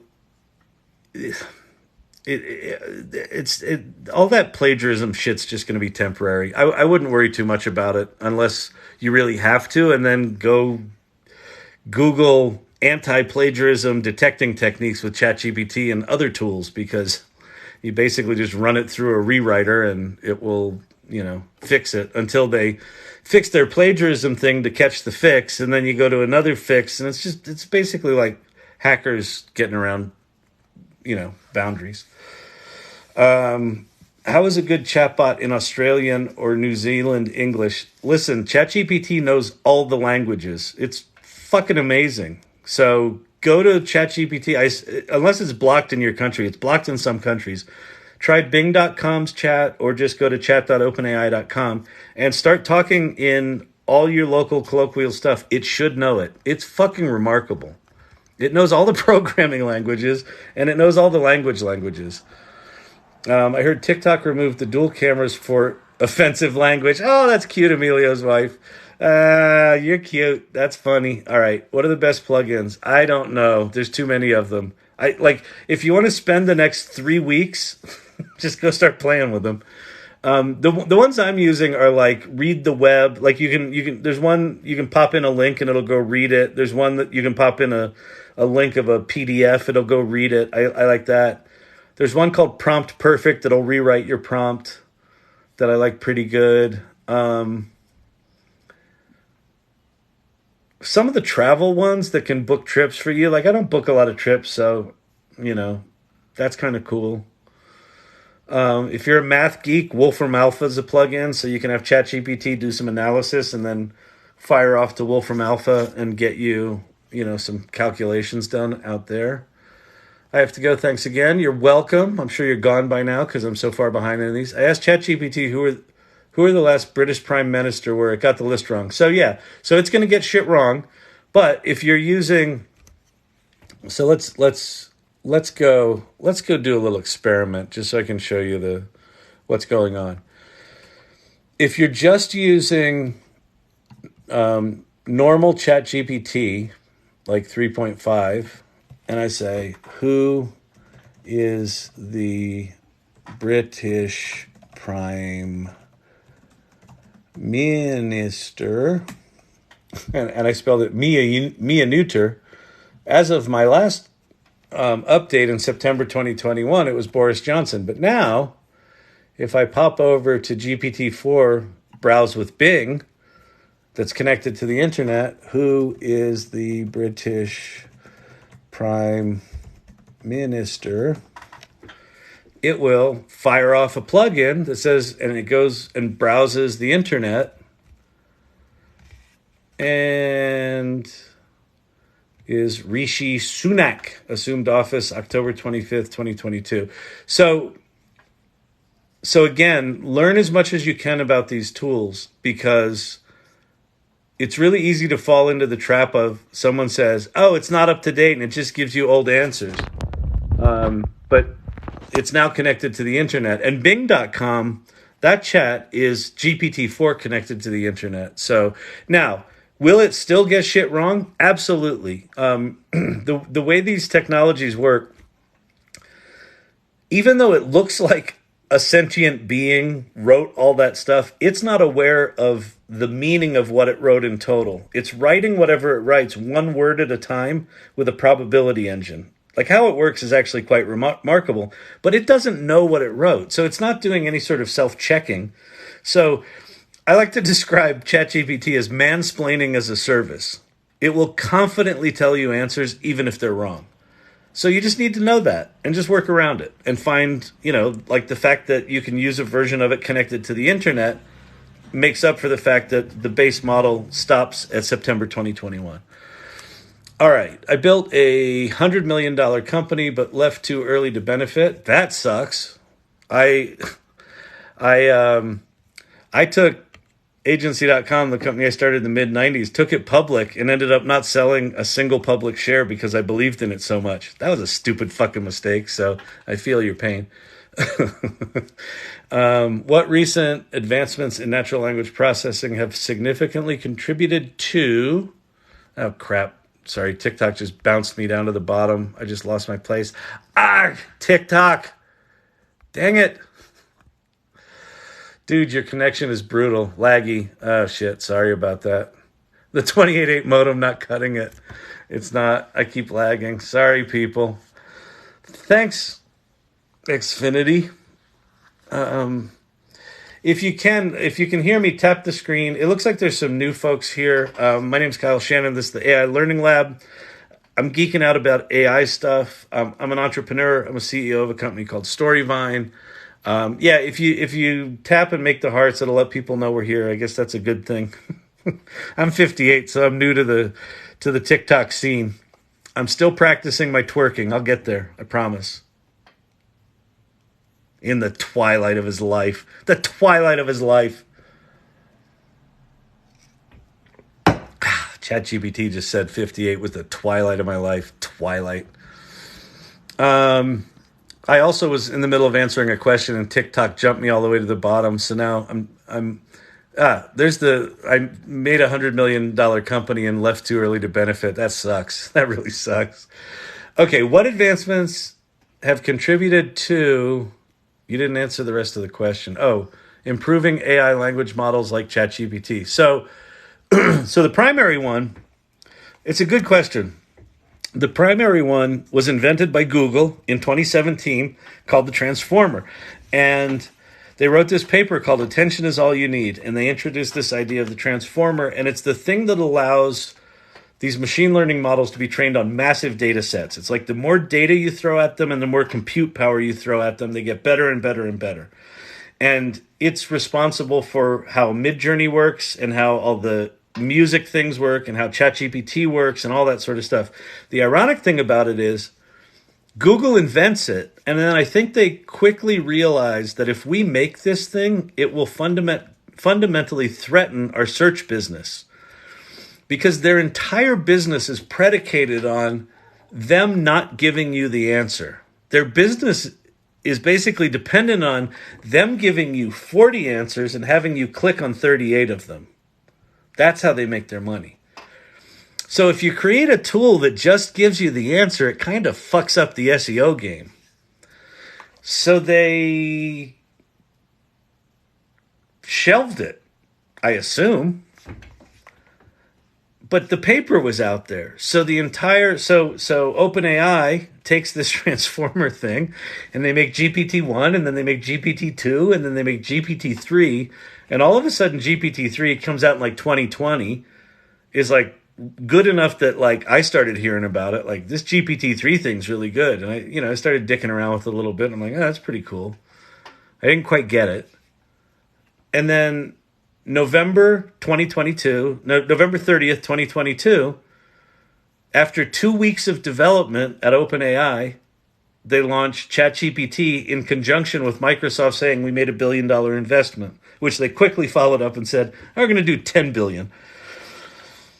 And ChatGPT goes from 0 users to 100 million users in 6 weeks. And Google went, fuck. The fuck do we do now? I think they called it a red alert at Google because they realized the genie's out of the fucking bottle. And people noticed 100 million of them in 6 weeks. Fastest adoption of technology in history. So I would say the Transformer is the one.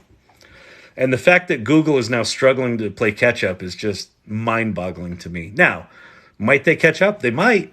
Some of the technology that they've announced recently is pretty amazing. Bard sucks. Bard's horrible.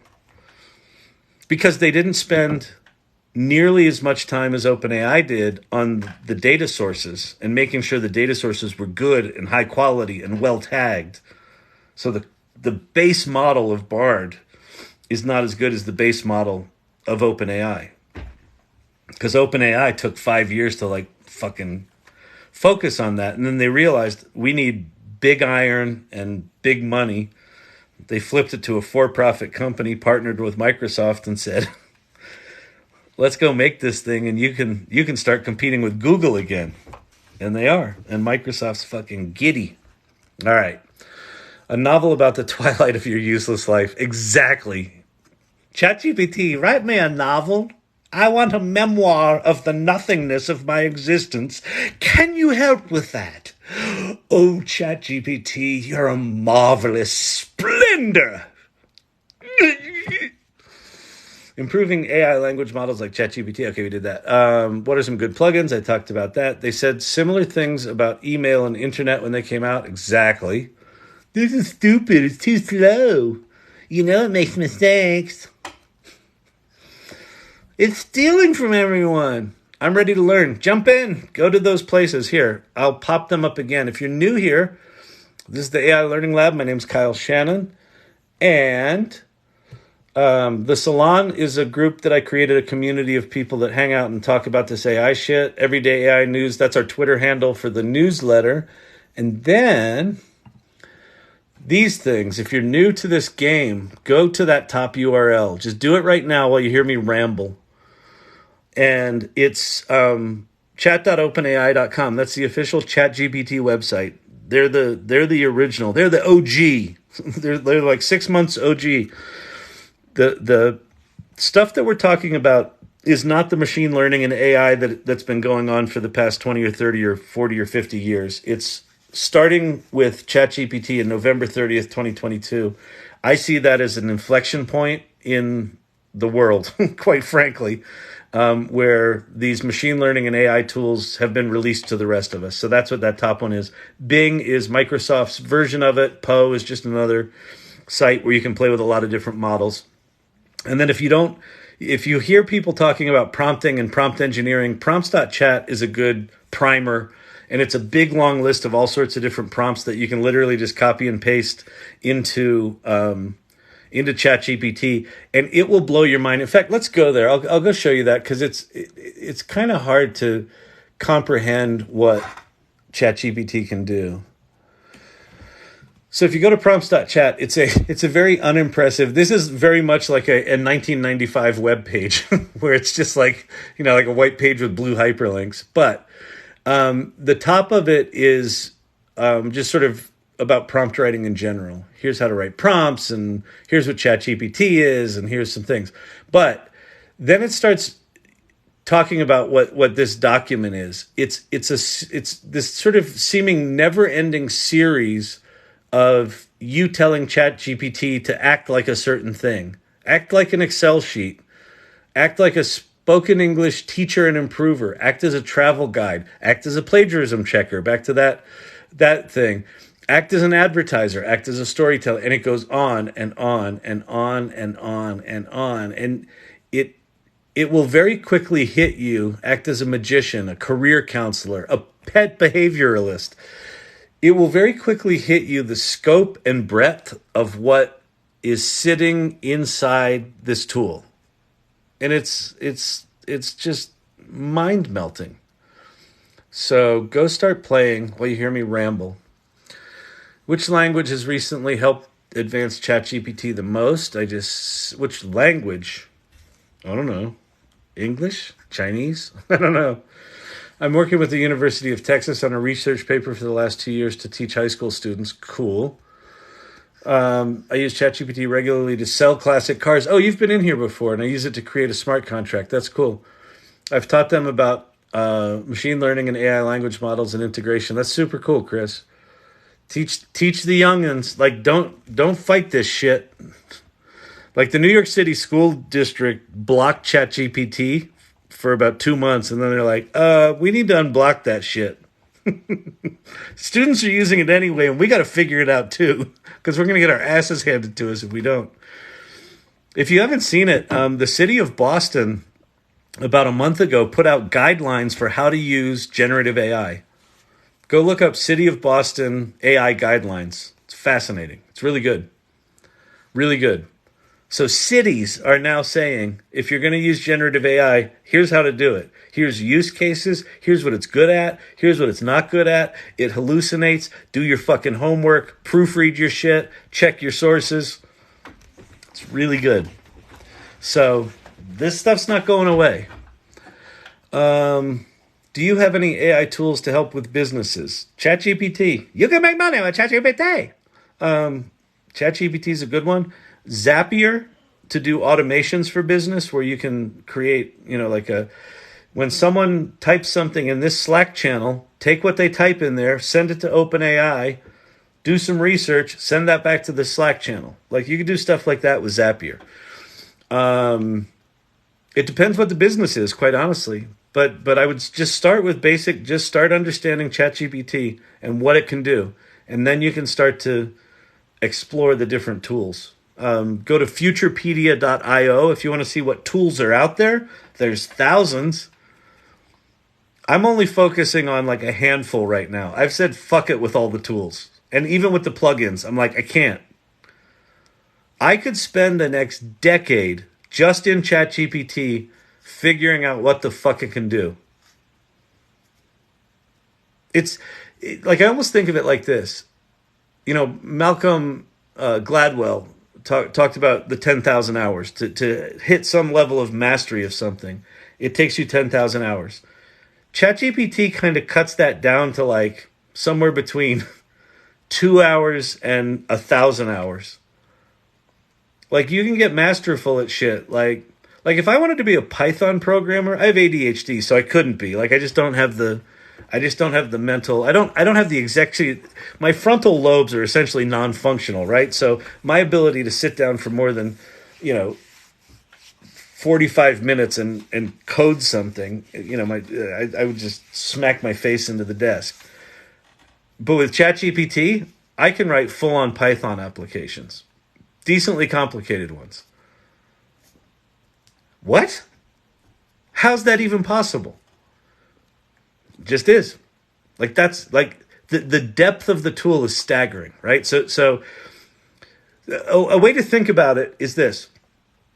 What are the challenges in your business? And then start interacting with ChatGPT to start solving those challenges. Just pick one challenge, one problem, and then have ChatGPT, like, think of it less like a tool that's going to solve your problem and more like a collaborator, a co-founder that is going to help you, that you're going to work together with that co-founder, and it's just going to give you lots of good ideas and feedback, and you're going to solve that problem. Just start with that. Pick any random problem that you're facing in your business right now and start interacting with it like a co-founder, and you'll see. Can you upload your own images to Bing and have it improve or edit? I don't think so right now. You can do that on Midjourney. You can certainly do that on Stable Diffusion with ControlNet and with Dreambooth, but you got to really geek out with that shit. Let me go look at Bing Create. Bing.com/create.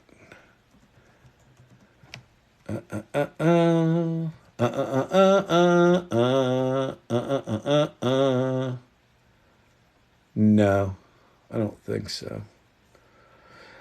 I do not think so. Oh, but you want to see something super cool? This is insane. This is a thing from Google. So I know I was just bad-mouthing Google before. Is it called Style Drop? I think it's called Style Drop. Style Drop Google. Okay, so check this thing out. This is bonkers. This is the kind of shit that's coming. This isn't available yet, but Google just announced this. This is from Google Research. So they created this thing called Style Drop. And so what it does is you upload one image, like this is a little kid's drawing of these little flowers here to the left. All of these images to the right are text prompt generated images where it copies the style of a single image and then basically reinterprets everything from color scheme to style of drawing with text prompts, right? So take note. I'm going to go through some examples here. Take note of like the F1 car, the hat, the moose, the robot in the lower left-hand corner. So see how they're drawn right now? So now I'm going to go, the next example is Van Gogh, Starry, Starry Night. And, or I guess it's a village in, oh yeah, Starry, Starry Night. Or it might be some other piece, but it's basically that. But like, look at the hat, look at the moose, look at the F1 car. Like this looks like a turn of the century Van Gogh interpretation of a race car, right? The robot is like this weird humanoid dude. So we'll keep going. They have a bunch of Van Gogh in here. But like, check this one out. This is like that icon style from the 90s. Like one image with like an iPhone with a dude coming out of it. Look what it did to the moose and the hat and the robot. Yeah, exactly. Like all the hearts are flying up the screen. Like your mind is blown, right? Like this is insanity. Like this is coming. This is the shit that's coming. I mean, if you're an illustrator, you're like, fuck, what do I do with this? I don't know. But if you're someone who wants to get an idea out of their head, now you can, like instantly. Look at this one. This one blows my mind.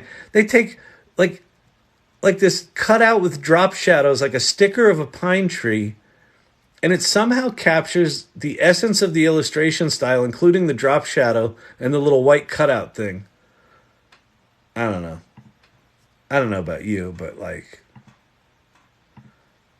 this shit melts my brain. Look at that style. Nailed. Nailed. Right? So, I mean, that's why this channel exists. So if you're here, welcome. I'm Kyle Shannon. I'm kind of nuts.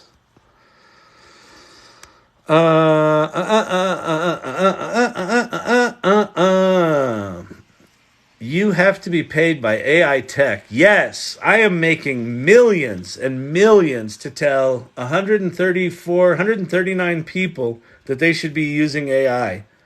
You should, like the royalty checks that come in daily. You should be jealous. You should. I can't. This is not like a fake Hamilton shirt. This is a real Hamilton shirt. I got it at a Hamilton show. I'm making that much money on AI. You know how? Because you can make money with ChatGPT. No, I'm not being paid by anyone. If you want to hire me, let me know. Feel free to pay me. But I'm the CEO of a company right now. If it looks like we got some new people in, my name is Kyle Shannon. This is the AI Learning Lab. I obviously wax poetic about AI to the point that people think I'm getting paid to do it. I'm just really passionate about it.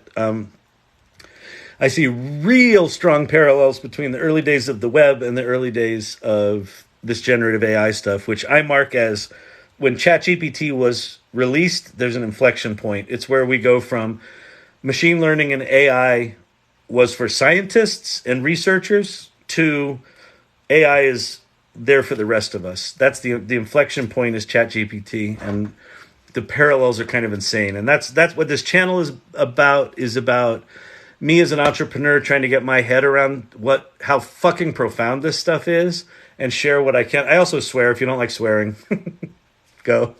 I don't really feel like talking about that at all. And yeah, that's what this is about. So if you have questions, pop them in the comments. I'm way behind on the questions, so if it seems like I'm ignoring you, it's just because I'm an old man. I'm in the twilight of my existence. ChatGPT told me that earlier. I told it to write me a little thing, and it told me I was in the twilight of my existence at 58. I'm very bitter about it. Is Bing Create better than Midjourney? No, Bing Create is based on OpenAI's DALL-E, which is kind of poo-poo when it comes to these image generation tools. Midjourney is by far the best.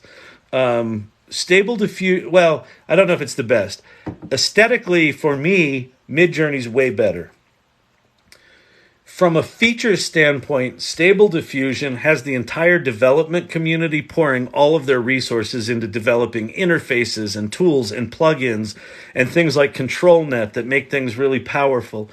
So Stable Diffusion's a lot more flexible, a lot more powerful, and you can get it to do sort of super high quality, like this image. This image was done in Stable Diffusion. So, and I think this is beautiful. Like, this is an image that when I saw it, I had an emotional, visceral reaction. Like, if I had the technical skill, this is the kind of thing I would create by hand, and Stable Diffusion just did it. So Stable Diffusion can be really good, but you pretty much need to be a geek to use it right now. And DALL-E's kind of the poo-poo version right now. Some people love DALL-E, but it's just if you use these tools, it's not as good. The other major player in the image generation is Adobe right now. So their Adobe Firefly and their generative fill within Photoshop is fucking remarkable. What's great about Adobe's technology is their core model is not trained on any copywritten images. It's only public domain and Adobe stock images that they've trained the base model on. So they're also going to allow artists to opt out of being trained or opt into being trained. So their model's going to improve as more artists opt in once they figure out attribution and compensation, which I'm sure they will. So yeah, those are the four major players in the image game. Is there a catalog of all images ever created? No, but there's a bunch of things. There's a site called lexica.art, I think it's lexica.art. Hang on.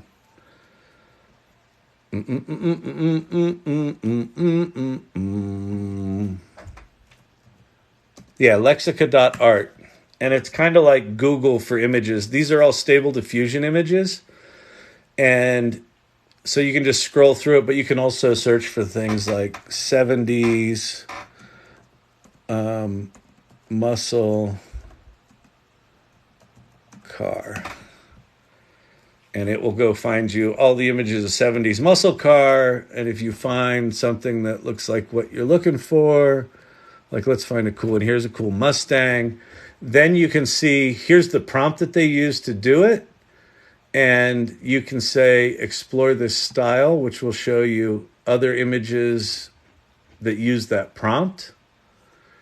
Or you can just say, open in editor and start making your own variations of it. So there's a bunch of sites like this. Leonardo.ai has its own version of this within it. So that's a good one. But this is lexica.art. I got 150 and now I'm making 10K for each enterprise gig. Wow, that's cool, Ann. That's awesome. Congratulations. If you weren't here before, what Ann said earlier was that she set a goal for herself to teach 1,000 people AI, what she's learning in AI, and she started getting hired by big companies to teach them, and she's making 10 grand a gig now. So back to the, you can make money with ChatGPT. Start learning it, start sharing what you're learning, and you will. You don't need to listen to any of those people on those stupid sites. Any AI certifications you can recommend? Absolutely not. Well, wait, hang on. Bifurcation here. If you want to learn about machine learning and AI, Google just put out a course that'll teach you about that. Stanford has courses on it. If you want to learn sort of the technical side of AI generation, there's lots of certificates. There's lots of stuff to learn. If you're talking about ChatGPT and using these generative AI tools, nobody's an expert right now. There are going to be people claiming they're experts, but things are changing so fast that anyone who's put together a course to teach you, by the time they're teaching it to you, it will be out of date. And if you get too reliant on thinking that you need to have someone teach you this stuff, shit's going to pass you by. Like I feel like it's going to be a frustrating experience. So my strong advice, and I'm a bit of a broken record on this channel, but my strong advice is go start playing here. Go to chat.openai.com, start learning what ChatGPT can do. Go to prompts.chat, learn about prompting, and then go to futurepedia.io. If there's specific tools you want to use, like image tools or animation tools or video tools or music tools, you can find those there. But start the basics. The foundation of all this is really understanding what these large language models make possible. Because it's all kind of the same technology underneath it that's doing all this stuff. I was face to face with a zebrafish last week. Awesome. How do we get into the AI Salon Discord? Go to the salon.ai. There's a link tree there, and there's a one of the links on the link tree. It's also up in my bio, and there's a link to the Discord there. If you haven't been in Discord sucks, but it's a community. It's a lot of people use it, and you can make Midjourney images in there, and you can ask questions, and you can geek out with people that are doing cool stuff with AI and learn about the news, and it's good. And then there's also info about the our meetups. We meet every other week, online and in person in Denver. It's really cool. It's raining right now. It's very calming. Stable diffusion isn't that difficult. If you're technically inclined, it's not that difficult. If you don't know how to get a Google Colab up and running and understand what notebooks are and run all the components of a notebook and turn on your GPUs and understand the difference between running something locally and copying it to your Google Drive and understanding where all the shit in your Google Drive lives, yeah, it's not that difficult. But if you don't understand that shit, it's really difficult. And I know there's some versions that you can install locally on your Mac and this and that, but it's a completely fragmented ecosystem that does require some technical capabilities. I've done all your challenges and more. Cool. I used it to craft physics demos in Python. Oh, that's awesome, Chuck. That's super cool. I'm a CS teacher at high school, so teaching others is a can do. Start teaching them, man.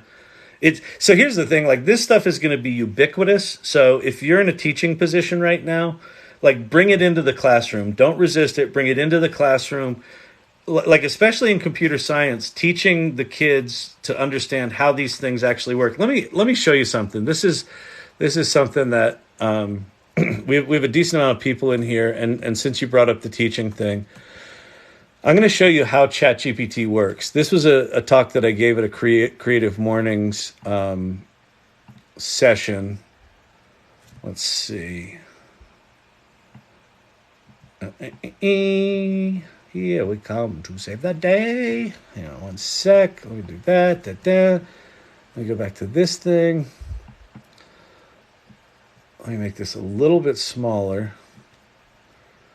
And look at that. I got the AI learning lag thing up top. Okay. So one of the misconceptions about ChatGPT and even the image generation things is that they are copying and pasting from other people's work. And it's not how they work. And I think if you understand how these things work, the first thing for me that happened was it gets even more remarkable how they do what they do. Or like when you learn how they do it, then what they do is even more remarkable. But it's actually generating original content. Here's how it does it. So I'm going to give you some definitions here. So GPT, that stands for Generative Pre-trained Transformer. That's what the words are in GPT. Generative means it's generating content. Pre-trained means that this is a large language model that's been pre-trained on lots of other data. You don't have to bring your own data. Historically, with machine learning, you did. You bring your data set, you'd run it through these tools, and then you do some magic shit with it. Transformer is the technology that Google invented that allows the large language model to be trained on the massive data set. So generative pre-trained transformer, that's what that is. The next thing you'll hear this a lot, LLM or large language model. That's basically the underlying technology that makes ChatGPT work is called a large language model. Latent space. So now we're getting into how this thing actually works. So the way they train these things is they do what's called embedding, and they basically go look at a bunch of words in context, right? So all of the words in a PDF, or all of the words on a website, or all of the words in a Reddit post, whatever it might be. And then based on the context and the words around it, they start to group these words in semantic clusters, and they do it mathematically. They do it with vectors. So what I'm showing on screen right there is like an XY plot of, the different colors are like semantic clusters of words that are meaning related. And they're just represented as strings of numbers. There's no actual words in this data space. Now, what I'm showing you here is like a two-dimensional, very, very simplified version of this. The actual latent space, the actual vector space of all these words is like thousands of dimensions. It's essentially impossible to get your head around. But for the purposes of this, that's essentially what's going on. And then based on your prompt, the large language model, the LLM, predicts what is the next word it should respond with based on all the words in your prompt. And then what's the next word after that? And then what's the next word after that? So it kind of works like this. If the prompt that I write in is, the quick brown fox jumps over the lazy blank, and I want it to fill in that next word, how does it do it? Well, it goes and looks at its vector space, and it essentially deselects all of the things that are not possible words there. And you can't really see it, but there's some light blue dots, and the light blue dots represent numbers in the vector space that have a high likelihood of being the right word. So they might be animals or something like that. And one of those words is going to have the highest probability of being the right word. That says 96%. And so if we look at that, what it is just a big long string of numbers, but then that big long string of numbers is in a table connected to the word. And the word in this case is dog. And then the large language model pops dog into that sentence that you typed in. And so when you see it write a whole paragraph or a whole series of paragraphs, it's doing it one word at a time, pulling the words out of these semantic mathematical clusters in an x-dimensional, thousands of dimensions, clusters of words in vector space. That's how that shit works. It's insane. It's just like, how did they come up with that? I don't know. That's some wicked smart people doing that shit. But what we get to experience is you type in a thing and magic comes out. Right? Carl Sagan. Any sufficiently advanced technology is indistinguishable from magic. That's what Sam Altman talks about, the CEO of OpenAI. Why does he do this? He goes, I'm experiencing putting magic in people's hands and seeing what they do with it. That's fucking cool. Isn't that cool? Anyway, lost some people there. When you go geeky, you're going to lose some. But, I'm 59 and just downloaded Discord the other day. Made an appointment with my 17-year-old to show me how. You go, Chuck. It's the way to do it. If it works, you work it. Yep, exactly. GTO, Chevelle, Cutlass, same car. Yeah, exactly. According to Midjourney, they're the same car. All right, I'm really behind on my questions here, so I'm gonna skip some questions and sort of try to get a little more caught up to timing.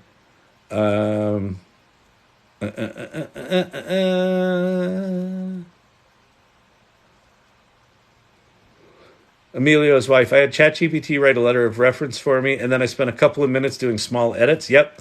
ChatGPT will get you to 80% like that, and then you just polish it. That's how I use it all the time. I worked with ChatGPT tonight for a scallop dinner and some convo, and the end result was nice. I like that. I'm going to scroll to the bottom and just pop back up because I'm so far behind on questions. So I probably just skipped a bunch of people's questions, so apologies for that. But I get the vibe you're already worth millions. I took care of that with poor financial habits and some bad real estate investments and investing in too many startups, like my current company, Storyvine, which is 11 years old and going well. So it was a good investment, but potentially millions on paper, but not millions in the bank account. So if you have spare millions and you want to invest, let me know. Do you do mentorship? Sure.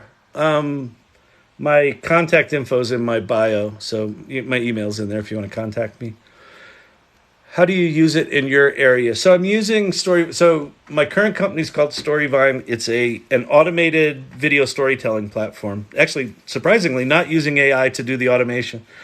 And so we have an app that guides someone through telling a specific story. You answer a series of questions in our app. It goes up to the cloud. 5 minutes later, you got a fully edited video. So pretty slick.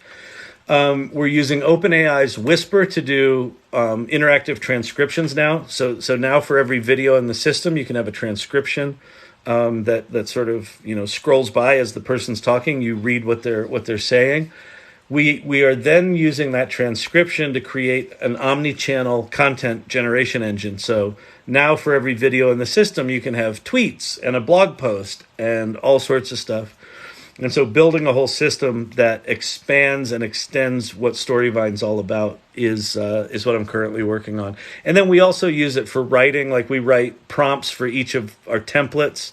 And so we created a prompt writing engine that's really slick. I'm trying to think what else. We use it to recap meeting notes. I don't know, fair amount within the business. That's cool representation.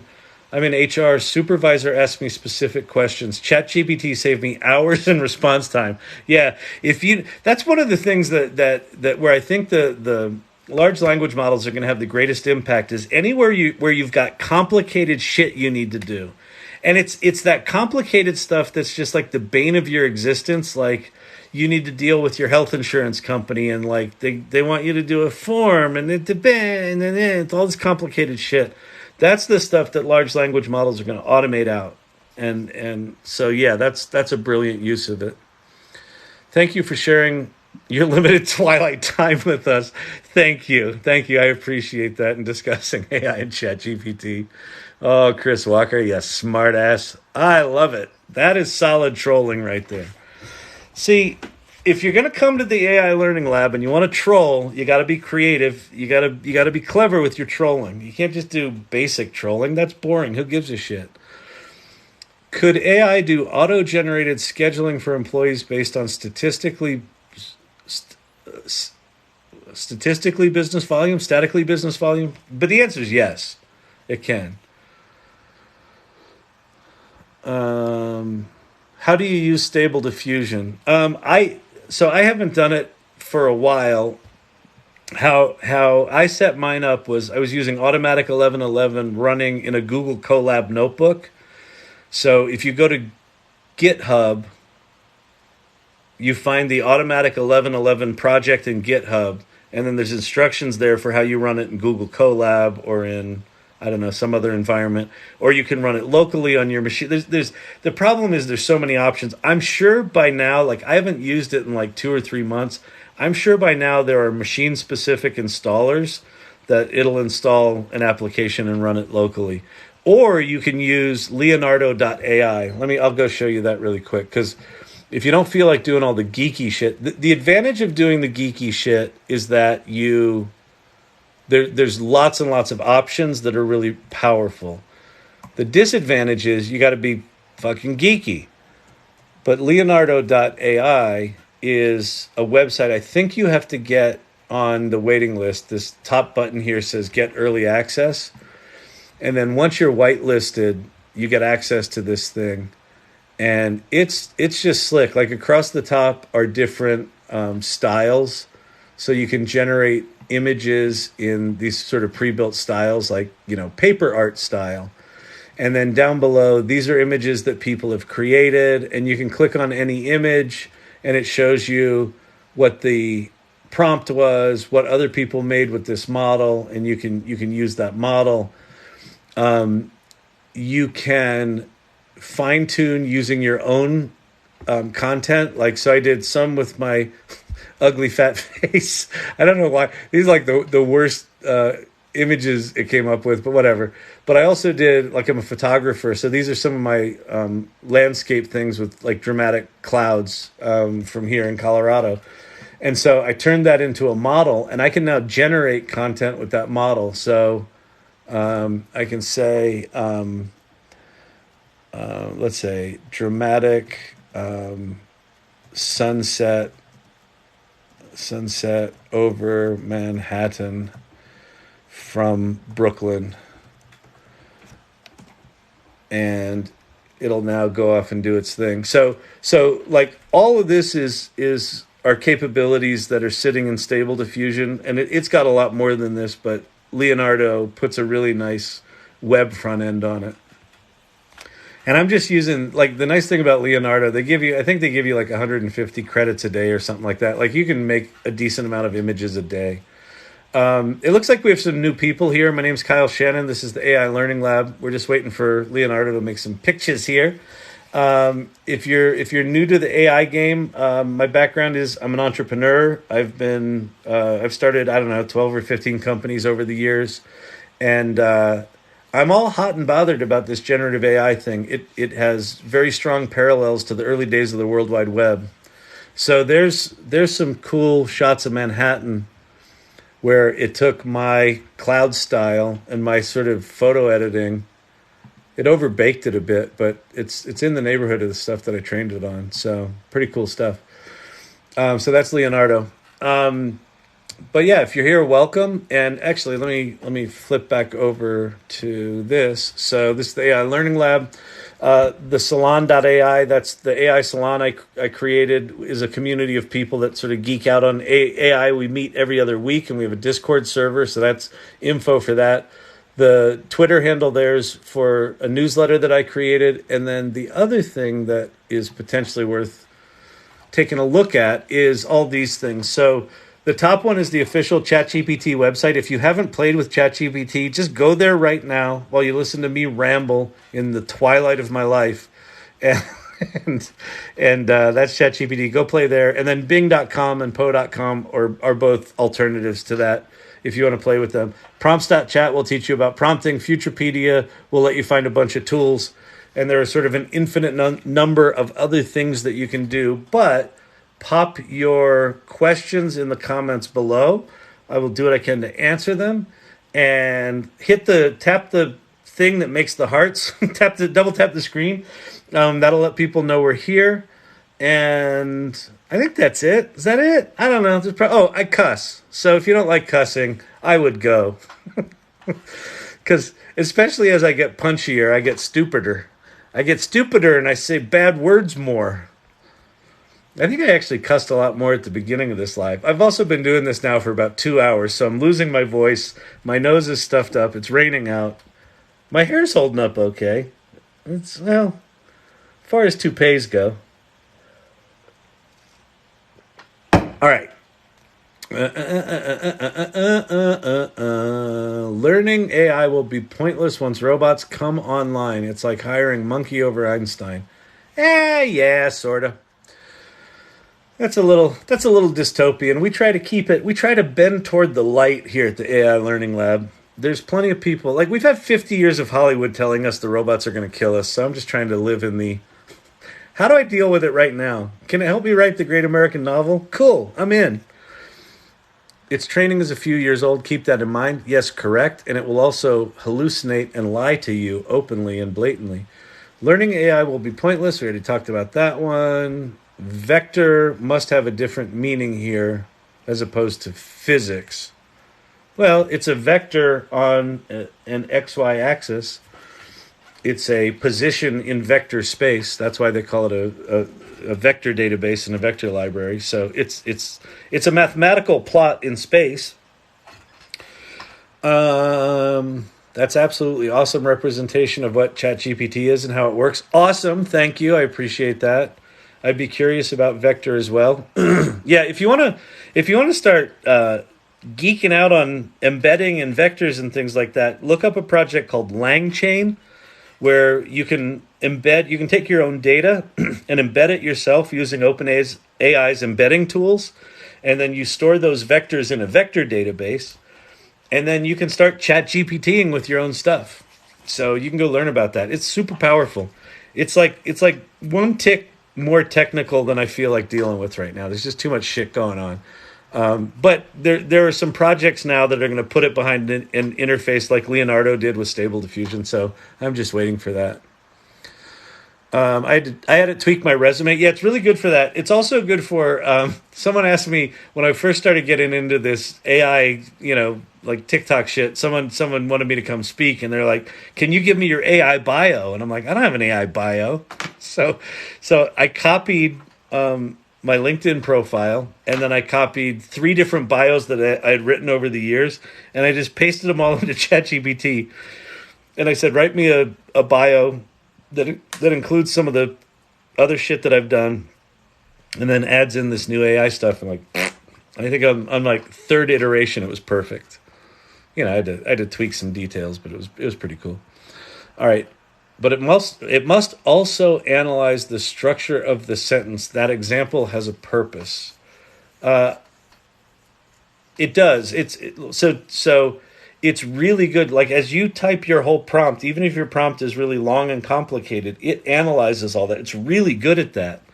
It analyzes all that mathematically and then figures out what is the next most likely word out of all of the trillions of words it's got in there. What's the next most likely word to be the next word? So it analyzes existing stuff quite well. Love the geekiness. Cool, thank you. I appreciate that. TikTok just jumped me to the bottom again, so I got lost. I'm trying to go back to where I was, but it's pointless. TikTok just messes me up. They took away my dual camera. Its training is a few years old. Oh, I got to all these already. Can you detail vector space for me? I think I just did that, but Not any more than that. All I know is that the vector space that I showed there that was two-dimensional is way oversimplified. Like this is thousands of dimensions of vector spaces. Here's the analogy. So this might help. And this is all metaphorical. This isn't technical. So when you prompt ChatGPT with a generic prompt, you say, write me a poem. It will write you a poem.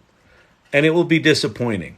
Like, it might be impressive-ish, but it will probably be disappointing. But if you give it a really complicated or really specific set of parameters, I want a poem written like Robert Frost, and, I want it to have these metaphors and this, it'll write you a much better poem.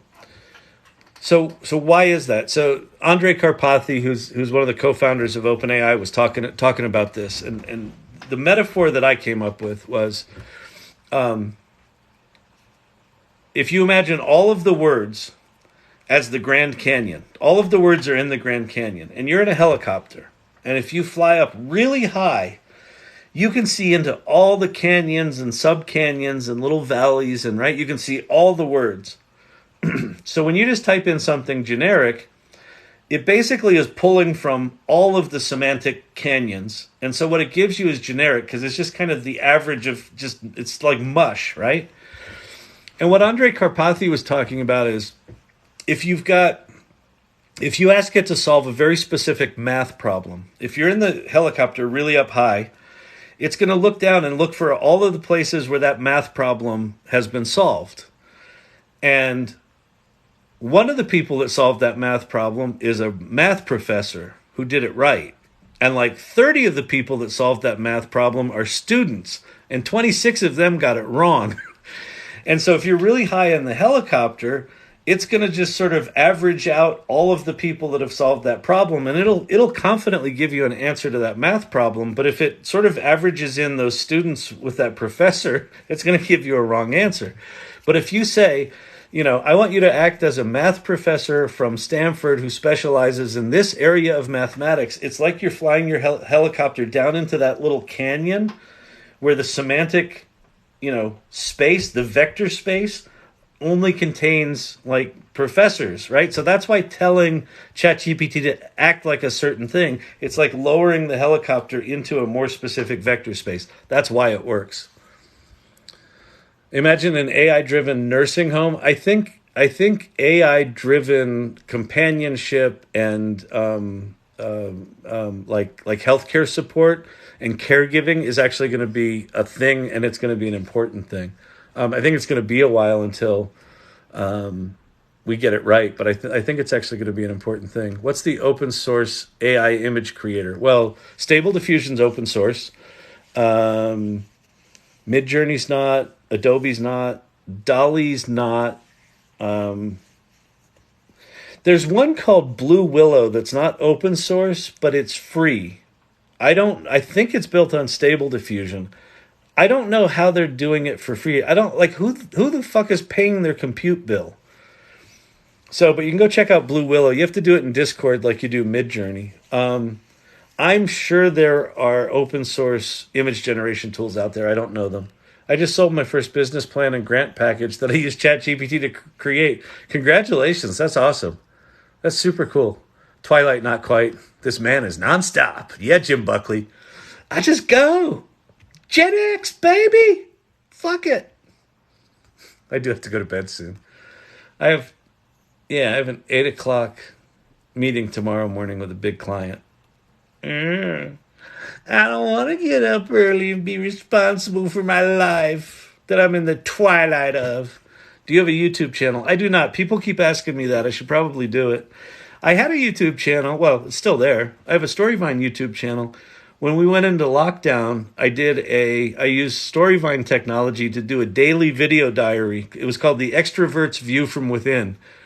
And I did a daily diary about how much it sucked being stuck in this stupid home office every day.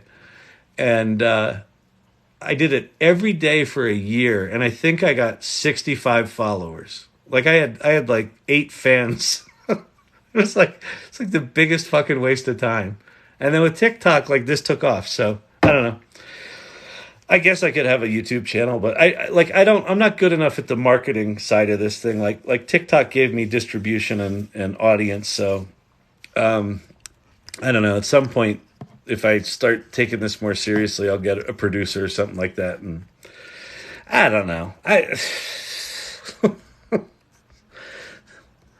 We are at the dawn of something amazing. I agree with that. So check this out. This was my when I did the Creative Mornings talk. This was sort of my money slide. Was this one right here? The Great Renaissance, and that's a two different Midjourney images. The woman in the center was one image, and I photoshopped her in, and then the back thing. And this was sort of like just this explosion of innovation. And this is what I think we're entering right now, is the Great Renaissance. Because it's just, these tools are humanity amplifiers. They really, allow you to take a vapor of an idea in your head and realize it in ways that were just not possible. Do you have scheduled times that you go live? Nope. I have ADHD. Schedules and me do not get along. I've heard once. I haven't heard one cuss anything in 5 hours. Fuck no, you haven't, because I haven't fucking sworn. Exactly. Three-dimensional vector space. No, thousand-dimensional. I farted. Good comment. Okay, if you're gonna troll, be clever, or I farted works. Like, just be sophomoric humor goes a long way with me. Think Tony Stark's Jarvis brain model image from the Age of Ultron Marvel movie, and that is vector space. Yeah, that's correct. That's right.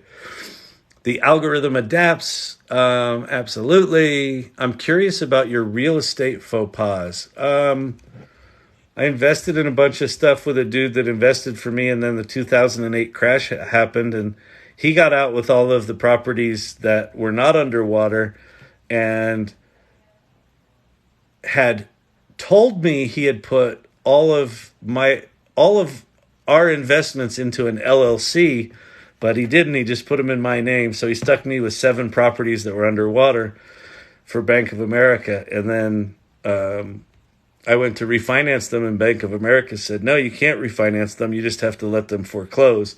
And then they foreclosed, and Bank of America couldn't find the fucking paperwork. They didn't know who actually owned them.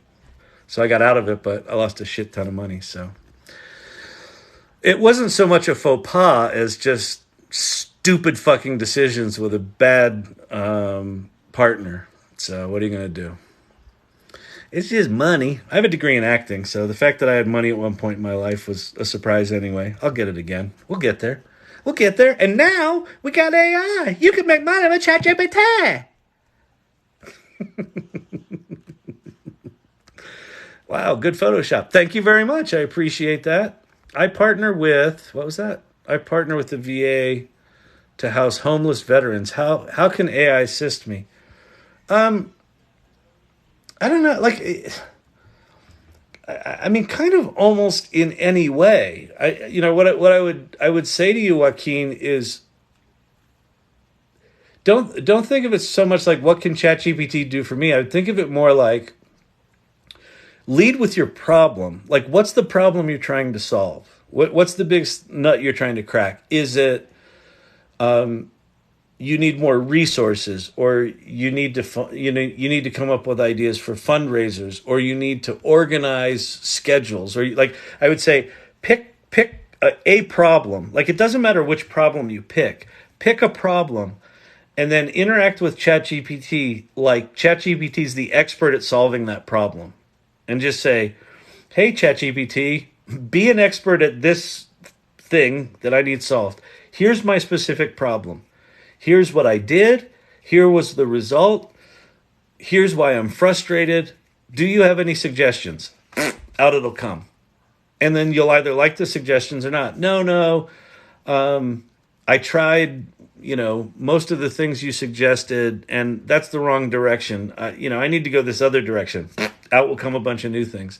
So I would start with that, and then depending on housing homeless veterans, like you could also use these AI tools to upskill some of those veterans, right?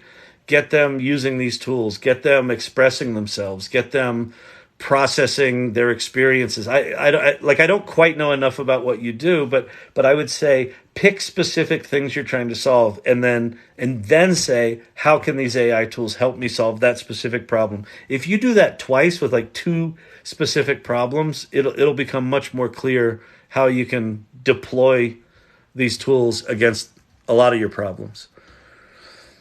What was the interactive ChatGPT slide? It was very cool. The interactive ChatGPT slide. Which one? The when I was showing how ChatGPT works. Where is it?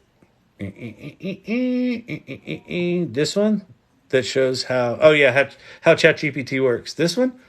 Wait. Oh, I'm not showing my camera. I used to have dual cameras, but TikTok took them away from me. This one was from a presentation that I did for Creative Mornings, and it's actually part of a keynote now that I've put together, where it was a fun presentation. So I started out talking about my first experience with personal computers in the fall of 1977. It was with a Trash 80, and the more I learned about how remarkable these machines were, the more I realized I wasn't old enough to be like these guys, Steve Jobs and Wozniak, or these guys, the Microsoft co-founders. And so I talk about just missing the early days of the PC revolution. And then in the mid 90s, I discovered the web, and I launched this magazine, and 3 weeks later it's written about in Paris, and I have an epiphany about the World Wide Web. Holy shit, this is one of those. And then I kind of jump forward to 2022, and ChatGPT, is the thing that changes everything. So that's essentially what the talk's about. And I kind of go into how I got there, what I did, how I learned about the image shit, and all that sort of stuff. So thank you for the kind words. I gotta wrap this up soon. What time is it? 11:49 or 10:49. Oh my God, yikes. I don't know what I said or did or showed, but cool. Oh, let me flip this back around because you don't want to miss this. I've been teaching a little university in West Virginia, and they are really struggling to adapt, embrace AI. Yeah, you gotta. Yeah, it's rough. It's really easy to demonize, and it's really easy to be scared of. And particularly in West Virginia, where I'm sure you've got a lot of trauma around job loss, because of mines and things like that. AI is another thing that is going to threaten livelihoods, and it's going to impact a lot of livelihoods. The good news is it's going to create a lot of new jobs, but there's going to be a really painful chunk in the middle. So part of the purpose of this channel is to do what I can to demystify. Like I think because of Hollywood telling us that the robots are going to kill us, and the fact that this AI stuff is pretty sciencey, and sciencey stuff has political ramifications these days. I can see where there's resistance to it, and the only thing I can suggest is do what you can to humanize it and demystify it.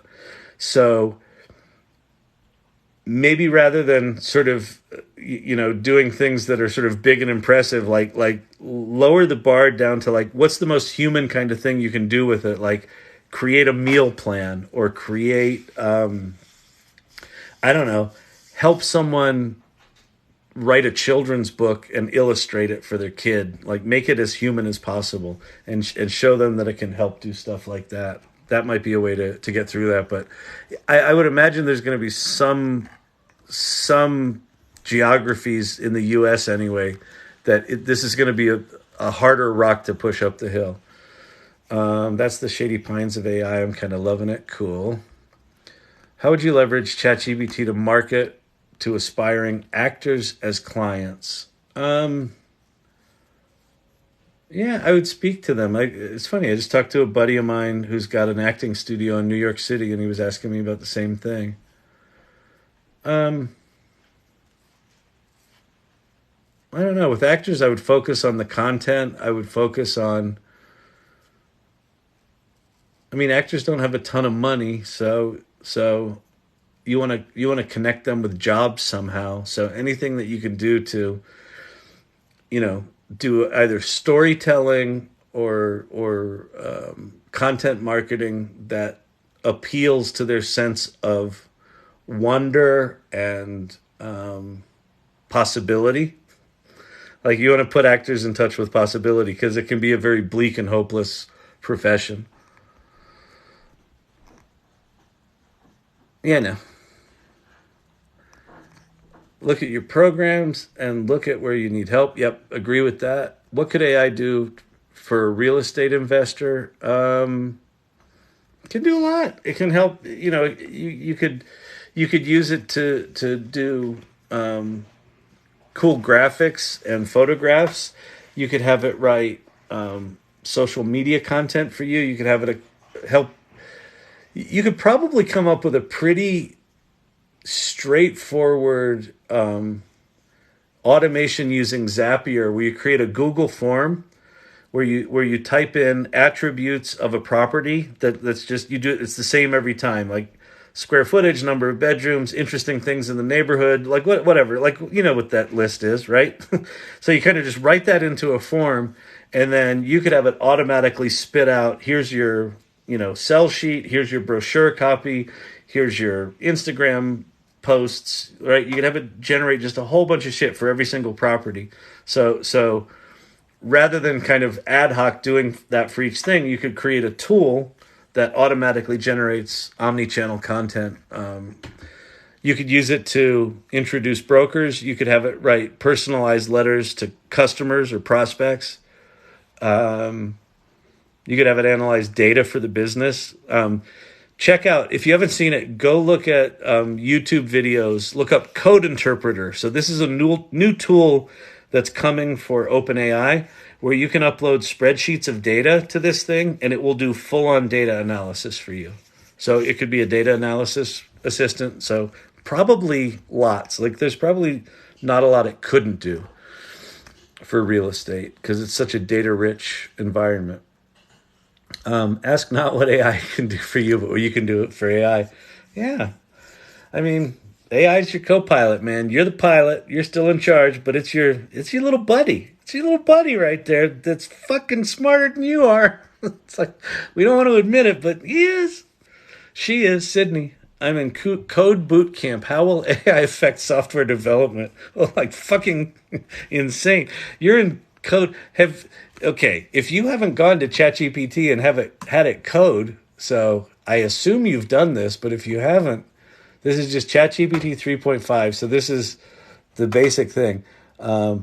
Write me a Python application that, I don't know, brings the Pythagorean theorem,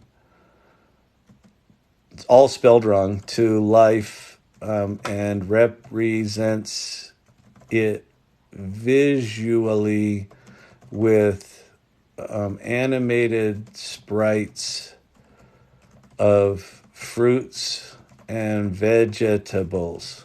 I don't even know if that's possible, but apparently it is. There's your code. So if you're learning coding right now, you should be using GitHub's Copilot, which is optimized for coding, but like this is GPT 3.5. GPT 4 is better, and GitHub Copilot's even better apparently.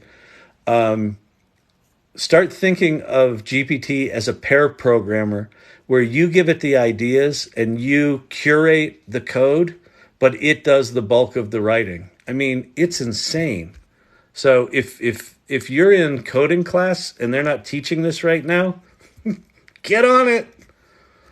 Because seriously, knowing code, great. Knowing code and how to do it with AI, going to be a requirement very, very shortly.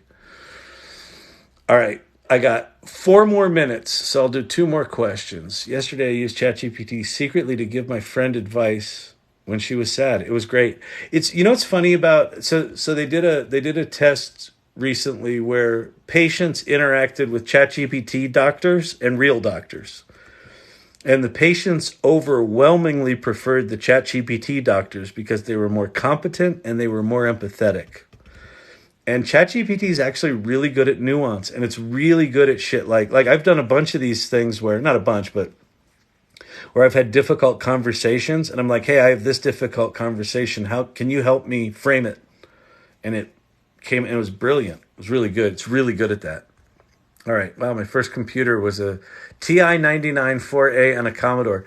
I the TI 99. That was one I wanted. I wanted the Timex Sinclair. That was my little lust computer. It was like this little membrane keyboard computer like this big. It was like magic. I never got one. I should get one of those bad boys off eBay. I was at Wozniak's home in Los Gatos. That's super cool. The Woz. Can you talk a little bit about becoming a prompt engineer? I can. I think it's going to be a short-lived profession because I think these tools are going to get really good at prompting themselves. But I would just go to prompts.chat. There's a primer at the beginning of this that will give you it. There's also lots of videos on it. I would be weary. Don't feel like you. It's like I don't think it's a good practice right now to just go get other people's prompt libraries and use them. I think it's actually better right now to just start experimenting with it. Start treating ChatGPT like a collaborative partner where you're having a conversation back and forth. That'll teach you more about prompt engineering than trying to learn all the rules because it's changing really fast, and it's kind of like learning math before you use a calculator. Like there's something conceptual going on with using language as a programming tool that I don't know. For me, it's just like just bang up against the frustration of getting it wrong a bunch and just keep practicing is going to be better. Like you can go to prompts.chat to learn the basics, but then just start experimenting. I think it's the best way. Pick a problem to solve, start solving it, and that will make you a better prompt engineer. Sounds like Boston has a handle on ushering AI into general public. Yeah, and it's like, why has New York not done that? Why has San Francisco not done that? Why Chicago? Like, why are major cities not doing this? Like, Boston, good for you, but everyone else, where the fuck are you? This is coming quickly. Like, everyone talks about, well, we need politicians to regulate this and this and that. Politicians don't understand what fucking Wi-Fi is. So we got to start getting like people in government doing what Boston did. Get your head around this shit. Start figuring out, give the people guidance so, there's not so many inadvertent fuck-ups. Oh, this is a good one to end on. I just prompted ChatGPT to tell me a bedtime story as if it was written by Shakespeare. It was beautiful. That's awesome. That's really good. Okay. Let's stay online for another hour at least. Firefly, I gotta go. It's 11 o'clock. I don't know where my children are. Well, they're actually upstairs, but I do know where my children are. I gotta go. Thank you all for your time. I really appreciate you hanging out with me, and I hope this is well. Thank you for the little hearty hearts and the follows. Yeah, feel free to follow me. I put content on TikTok. I do these lives. I try to do them every night or so. But bye, everybody. Bye, Emilio's wife. Thanks for hanging out. Peace.